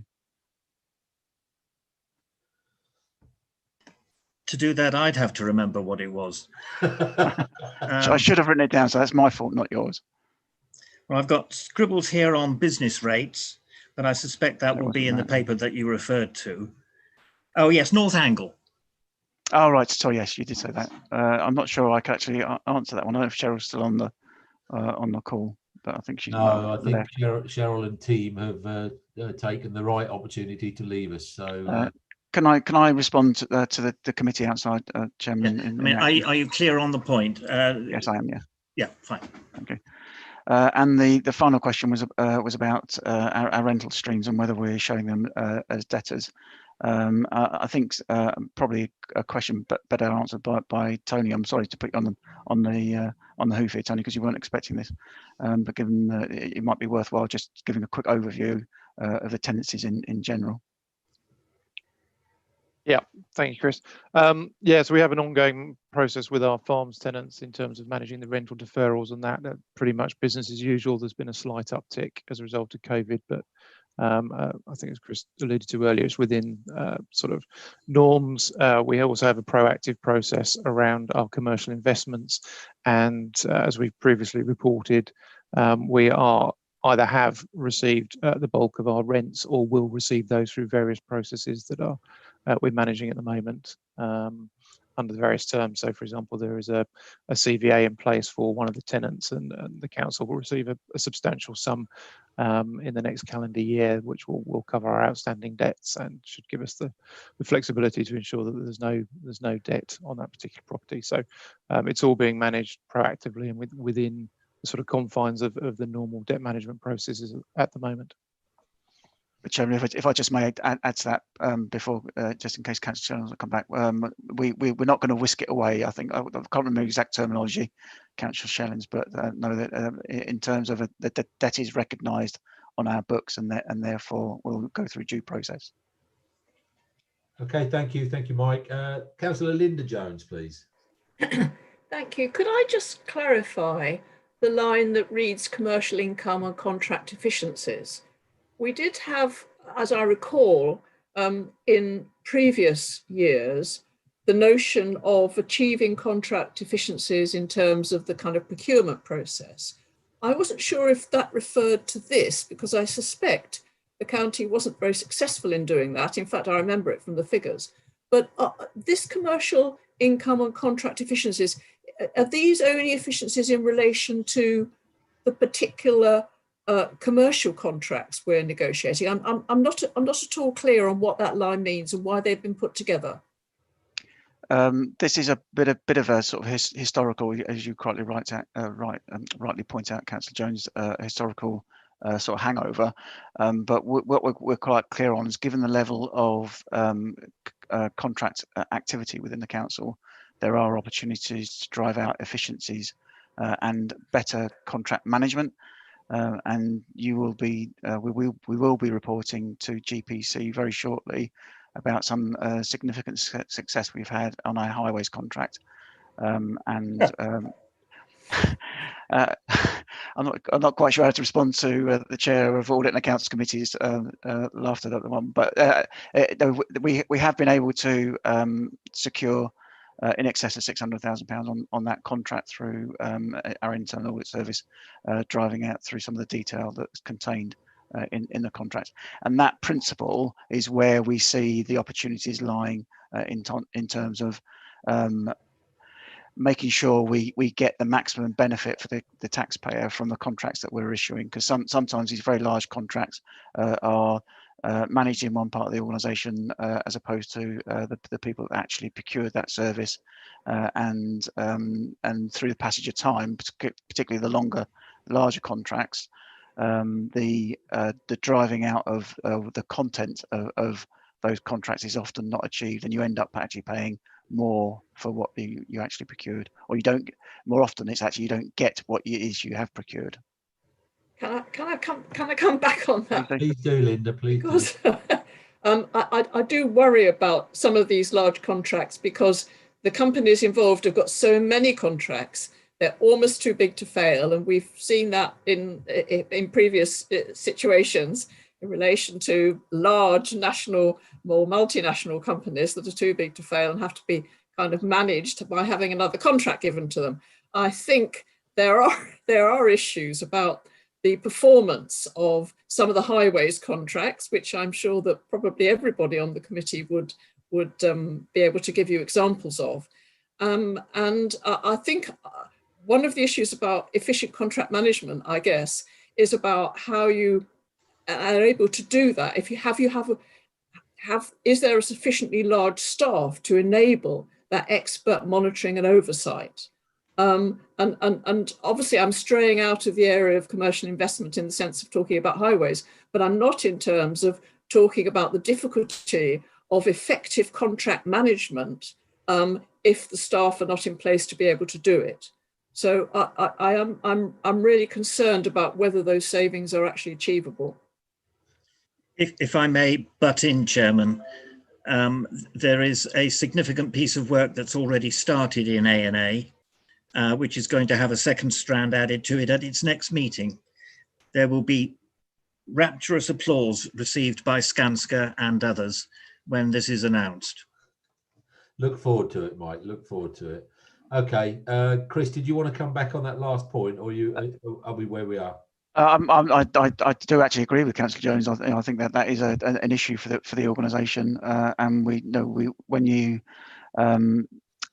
try to sort of constrain, or not constrain is not the right word, but when we're tight on resources, you often the contract management bit, which is then lost. So I do accept the issue. I think there are other benefits, not just about contract management. I think there are opportunities, and I'm sure Amanda will confirm that we have driven out additional benefits in the way we've looked at the issuing of contracts, particularly more recently in the transport area. So there are opportunities on both sides. It's not just about contract management, it's also about the procurement and how we manage our significant spend. Okay, thank you, Chris. Terry Rogers, please. Thank you, Chair. Can I first of all congratulate Amanda and Chris for producing 20 pages. And if I say irrelevant, I'm not being derogatory in any manner, but things have changed so quickly over this last week that when I read this paper, I thought, oh dear, it's all changed. And I don't envy you, Chris and Amanda, what you're going to have to go through over the next few days.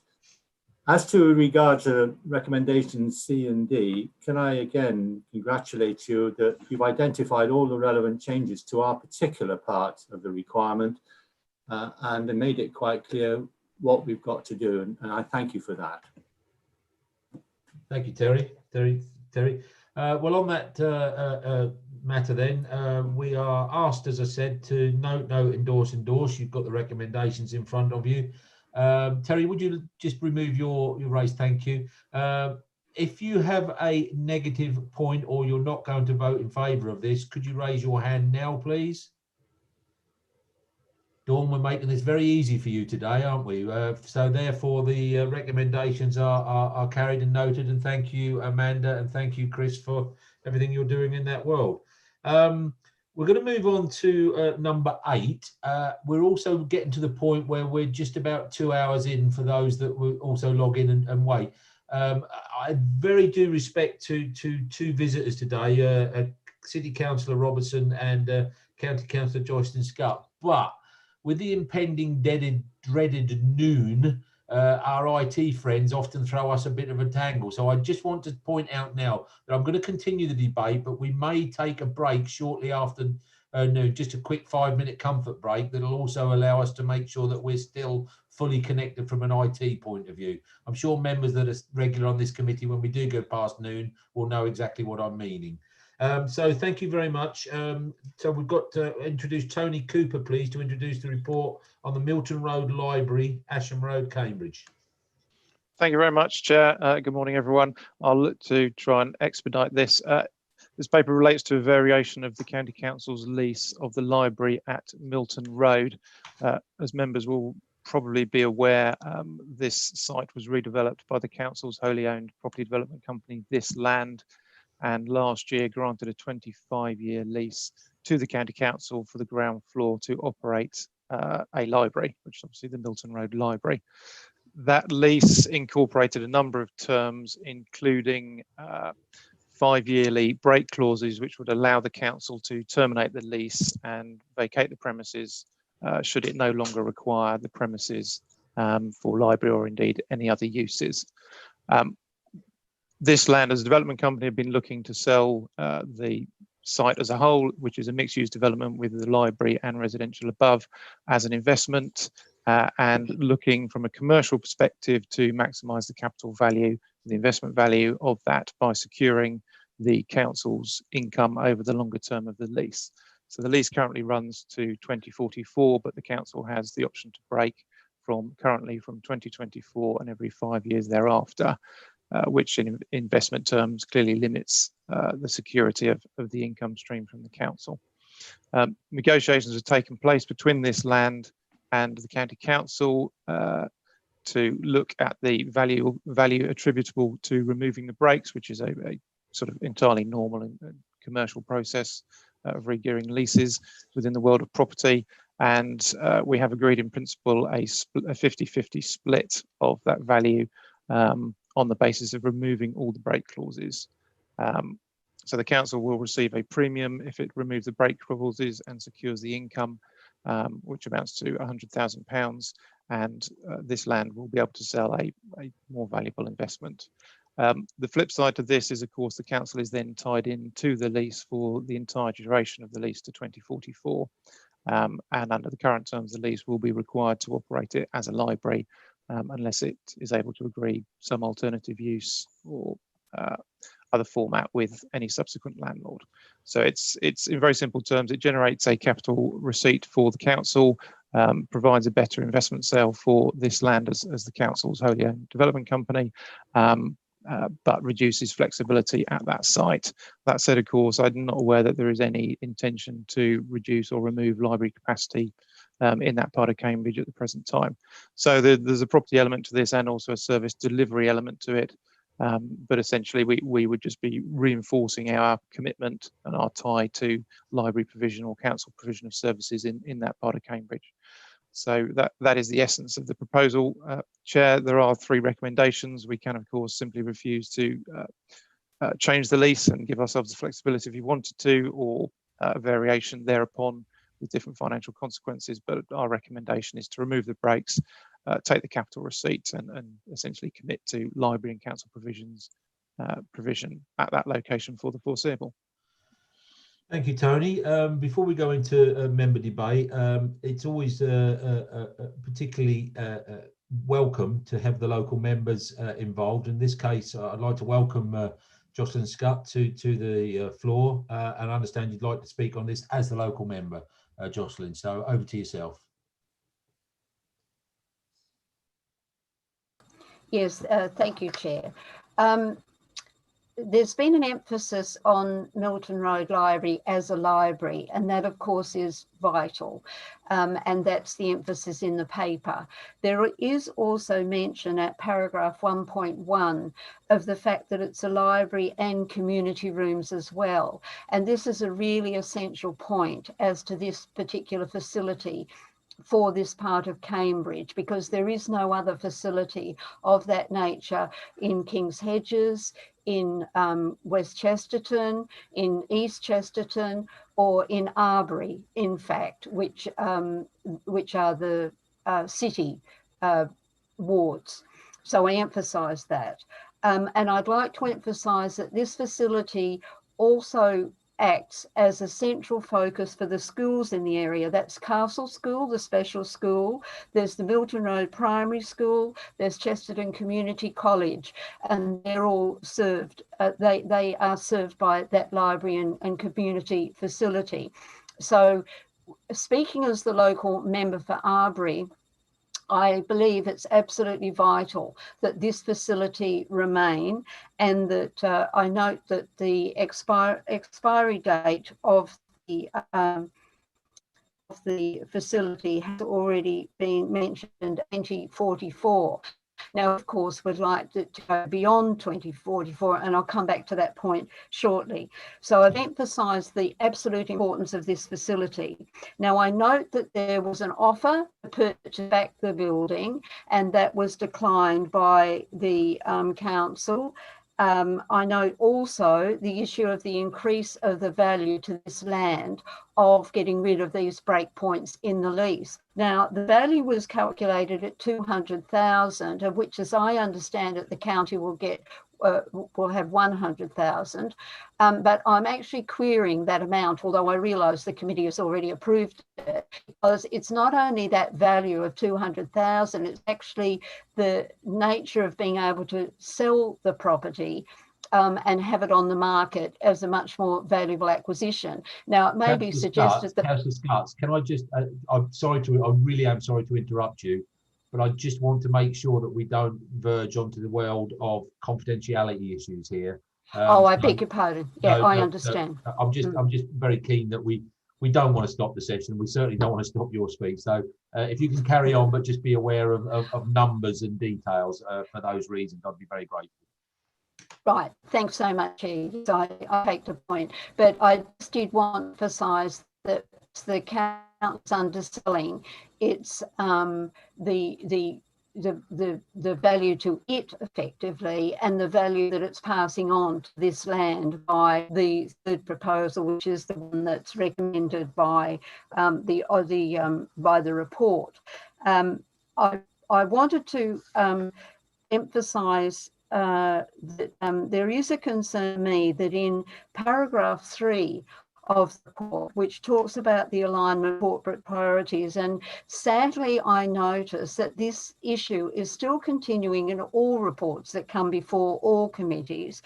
There's the notion that there's no impact of this decision on quality of life, on thriving places to live, of the best start for Cambridgeshire children, and so on. And I would really strongly emphasise that any decision that this committee or any other committee makes in relation to a facility such as this does directly impact on the quality of life of Cambridgeshire, that there be thriving places to live, and that there be the best start for Cambridgeshire children. This library and community facility is absolutely vital, because there are children in this part of Cambridge City and Cambridgeshire who do need access to computers, for example. They need access to those spaces to study. They need access to the books, and it's really vital. We as a Labor group within the county absolutely recognise the importance of the Fenlands and how disadvantaged people, including of course the children, are in that part of Cambridgeshire and in other parts of Cambridgeshire. But we also emphasise that within Cambridge City itself there are areas of great deprivation, and in fact there are areas of great deprivation in this part of Cambridge that I represent, and therefore this facility is absolutely vital. So I come to my two last points, if I may. One, it does appear that the getting rid of the 5-year breakpoints is the way to go, and therefore as the local member I would support recommendation 3, because as I've said, we want the facility to continue with that use. But the final point I'd like to make is this: it goes to this land, and in my view the full council of Cambridgeshire County Council should receive a full and detailed report about exactly what this land is doing, how many loans it's had, what income it's produced, and so forth, because I think that people have forgotten, and some of you weren't here when this proposal that the building be in the nature it is at the present time, that is that it be rebuilt, that the library be demolished and a new building be rebuilt. I don't think people remember that when that decision was made, I was on the Highways Committee, and as I believe Councillor Hickford was the chair, and at that time the decision was made that this would be a continuing income stream for the council. Now that has all gone by the board, and in fact Councillor Schumann, who answered a question that one of the full councils recently that was asked by a resident of Arbury, Jenny Gawthorpe Wood, the response was given to her question that there'd never been a desire by the council to have this building as an income stream for the council. It was the decision that there be an income stream for the council. And now what's happening is that the freehold is going to be sold off. That building will no longer belong to the county council.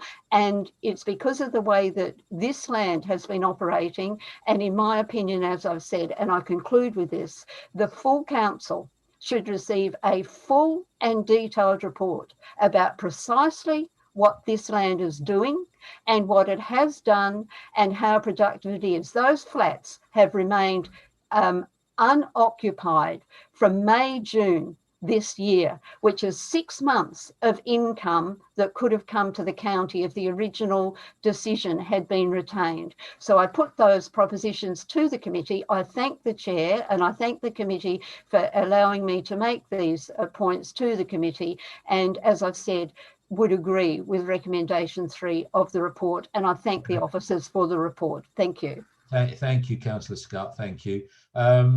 Chris, I see you've got your hand up, but what I'm going to do, if I can, because I think that there's a potential for more questions, is I'm going to invite Cambridge City Councillor Richard Robertson.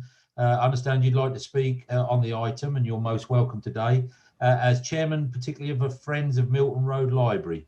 You have 3 minutes, Councillor Robertson, so over to you. Thank you. I won't take too long. Yes, I'm grateful for the opportunity to speak about this matter. I have been the chair of the Friends of Milton Road Library for many years before I was a councillor, in fact, on this occasion anyway.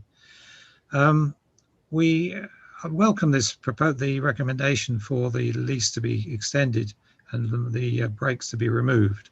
Clearly, we, as the Friends of the Library, want to see that facility continuing available to the community of the area. As Councillor Scott has said, it is a community facility as well as a library. And in fact, the City Council put £100,000 in to make sure that that was possible to happen. So you've got to recognise that the City Council has a role and an interest in the building as well as the county. The option 3 gives us the ability to extend the lease, instead of having breaks every 5 years, extend the lease up to the 25. And certainly that is welcome. Our concern has always been that this land is the County Council's company, but it seems to operate in its own way and not necessarily in the public's interests. Now, Councillor Scott says the flats above have been empty for 6 months. Actually, it's 18 months. The building was handed over in June last year, 2019. For 18 months, this land has left those flats empty and has lost well over £100,000 in rent as a result. So our concern about the ability of this land to actually operate in the public interest is very definitely there. Anyway, coming back to the concerns that we've got, the library and community facility is questioned in paragraph 1.7, I think it is, as to whether in 25 years there will be a need for such facilities. Well, I'm fairly convinced that libraries will be needed, but certainly community facilities will certainly be on the cards as a part of our community. And so I would ask you to expend the lease for that purpose. So thank you very much for listening to me. The Friends of the Library work very well with the local schools and with the library service. And we really want to be able to continue to be able to use the facility. And I hope you'll be able to extend the library. Thank you. Thank you very much, Councillor Robertson. You've been most welcome this morning. Thank you for your input, and also thanks again, Jocelyn. I'd just like to add the point on the community aspect and the library. I do not believe that we have a single library now that is not a community asset. I think they've all been sweated and will continue to be looked at for opportunities to support the environments they sit in. My own ward of Soham, we have a library in which we've also now running a wraparound care operation for the local schools in the library premises, which has seen far greater use of the library. It's used as community rooms, etc.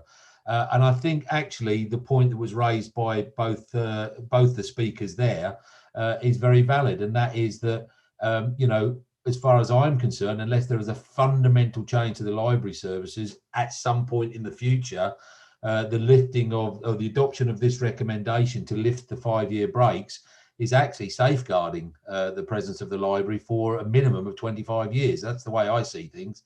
But we'll move to an open debate now. Thank you very much, you guys. Please stay with us for the debate. Chris Mallion, you first raised your hand, please. Chairman, I don't know if you want to take Councillor Jones's question first, and perhaps I'll come back with any other questions. Well, ever the gentleman, sir. Let's go over to Councillor Jones, please.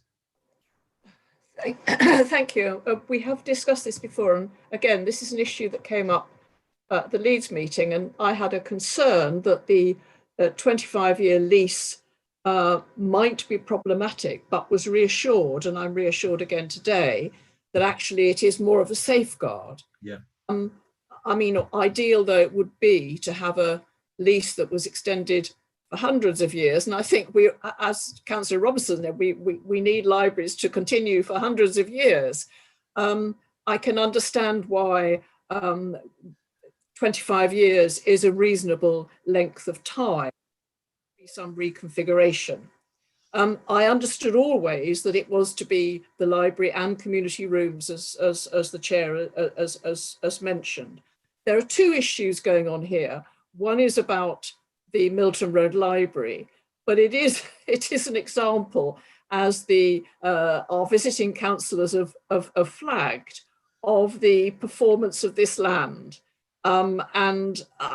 We can't open a debate, I realise, about that today, but I do have a great deal of sympathy and support for the concerns that have been raised, and I've indeed raised them myself, as of other members of this committee, in terms of this land's, I think it's a business plan now, and let's hope that has more success than the previous two. So I think in terms of the library, this is a sensible way forward. Okay, thank you, Linda. Chris, now you're on. Thank you, Chairman. I'll try to respond to the majority of the issues that were highlighted by the three speakers, and I'll do them perhaps in the order that they were raised. Just in terms of the valuation, which was Councillor Scott's first comment or question, I am confident and happy to propose the recommendation to the committee on the basis that the valuation was independently assessed. So we did obtain independent evaluation to make sure that the sum that we agreed was appropriate. In terms of the committee reports and the narrative at the bottom, in terms of the policy and strategic impacts, what we do in our committee reports is the direct impact of the decision that you are taking in that report on those issues. So in terms of, I am not suggesting in any way that Councillor Scott's view of the impact of Milton Road Library and the community facilities don't have the impact that she rightly highlighted, but the decision you are taking in this report has no direct impact because that is a current provision within that area. So you are not affecting the provision of that service in that area. That's the reason why the reports are written in the way they are. Otherwise, we would have streams and streams of data in every single report. In terms of the role of our housing development company, Milton Road Library is already not owned by this council. We sold it to the company when we did the transfer, so the freehold is no longer in the tenure of the county council. So I don't know. I'm not entirely sure about that. Perhaps I'll pick up with Councillor Scott the issue about the income stream to the county council as a direct result of that building. We wouldn't have wanted to retain ownership of that building because we would have got in, being quite candid, we would have got into issues of right to buy if we started renting out the facilities over and above the library and the community facility. But we do receive an income stream, and that's in the purview of this committee's revenue budget. Members can quite easily see the revenue stream that's derived from our housing development company in the business plan. Councillor Robertson sort of built on the questions or comments raised by Councillor Scott in terms of the relationship with this land. It is an independent company. It's a private company that this although we are wholly owned, it is a wholly owned company, and this CNI is acting as a shareholder of that company. It does have to operate independently of the county council. Otherwise, we get into all sorts of procurement issues, which is not underestimating the role of this committee and its ability to make sure, as a shareholder, the company does what it is that it was established to do. And obviously, this committee is very familiar with the way that we're building on the management relationship between the shareholder and the operations of the company. And the county council is represented on the board of that committee by one officer and one member. I also say in relation to Councillor Robertson's sort of a degree of frustration that he expressed, and which I do agree with, about the delay in getting residents into occupation on the site. And I think we collectively have had a degree of frustration on that point. But I will point out that there were two opportunities or two sales that the company had lined up, which both fell through for differing reasons, and then we fell into COVID-19, and obviously that's a very difficult time to arrange such a sale process. And I've noted Councillor Jones raised a point about the 25 years. So yes, I think that we've tried to reach a balanced ground in terms of the length of the tenure. Clearly, securing that facility for public use for the next 25 years is a big commitment. But I do take the point that we could have gone for a longer period, but we felt that gave balance of both security and some long-term opportunities down the road. But happy to take any further questions, Chairman. Okay, thank you very much, Chris. Thank you. I'm not seeing any other hands. I'm not closing it now in case there are any coming up, but I'm very keen that the paper before us today is about well, the subject matter. It's not about a referendum on the performance of this land. So I'm quite comfortable with that and the way that the debate's gone. So if anybody's in the lack of any other hands being shown, the report recommendation is to approve the completion of the deed of variation based on option 3 as set out in paragraph 2.3, with the completion of the deed of variation being subject to the receipt of the premium payment from the landlord developer. I think we're all largely accepting, even our visiting guests today have largely accepted that this is the right thing to do. So on that basis, unless there's any objections, unbelievably, for the next time today, we are once again unanimously agreed with this. Thank you very much, Councillor Scott and Councillor Robertson, for joining us today. It's always good to have the local input and the local information. So we're very grateful for you for joining us today to give us that. So thank you, and Merry Christmas to you both. Thank you. Right. We've only got a couple of quick things, but I'm awfully sorry. I'm going to take the opportunity for a 5-minute quick comfort break. We've been going at just over two hours. So actually what I'll do is, can I say that we'll get back on my clock at 12:20? That's about 6 minutes away from now. Okay, 12:20. Thank you. Chairman, I have another meeting I need to go to. Okay, Mike, it's been very good of you to sub in this morning, and your question. Right. I've enjoyed it as always, Chairman, under your mature guidance. Oh, I like it. Thank you very much. Merry Christmas, Mike, and I'll see you on Wednesday. I fear so.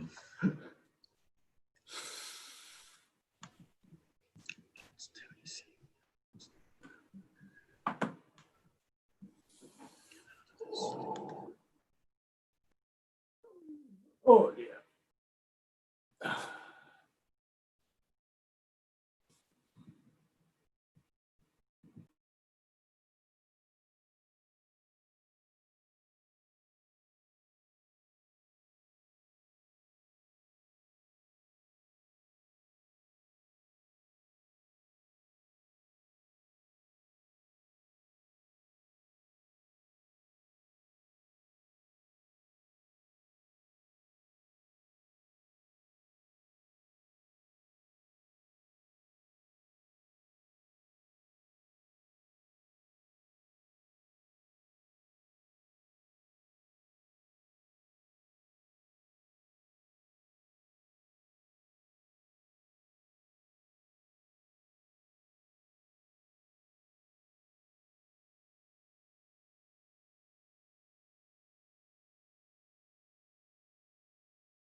Hello there, Mark.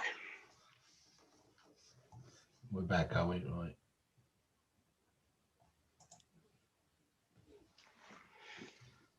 Right. Well, Rarely, Mark, has there been so much robust debate to agree so strongly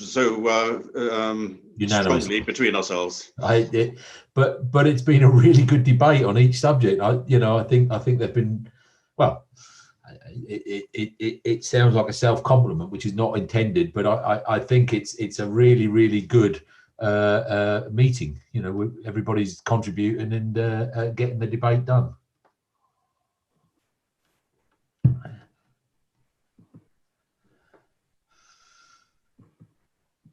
Okay, a minute to go on my watch, but we'll be there in a second. Would you start my video, please? I don't know whether it's...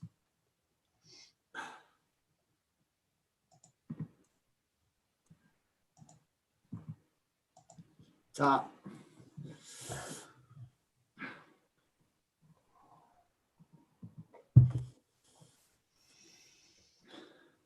Yes, a very enjoyable meeting so far. Thoroughly. It's a worry, isn't it, Terry? It's always a worry. It is. It is. They're not like this normally. Let's get to the. Oh, we've got a good group here. We're all in the right thing, you know. Let's get there. Right. Well, I make that 20 past. I think we're just about all back, and I'm sure people are on the way back.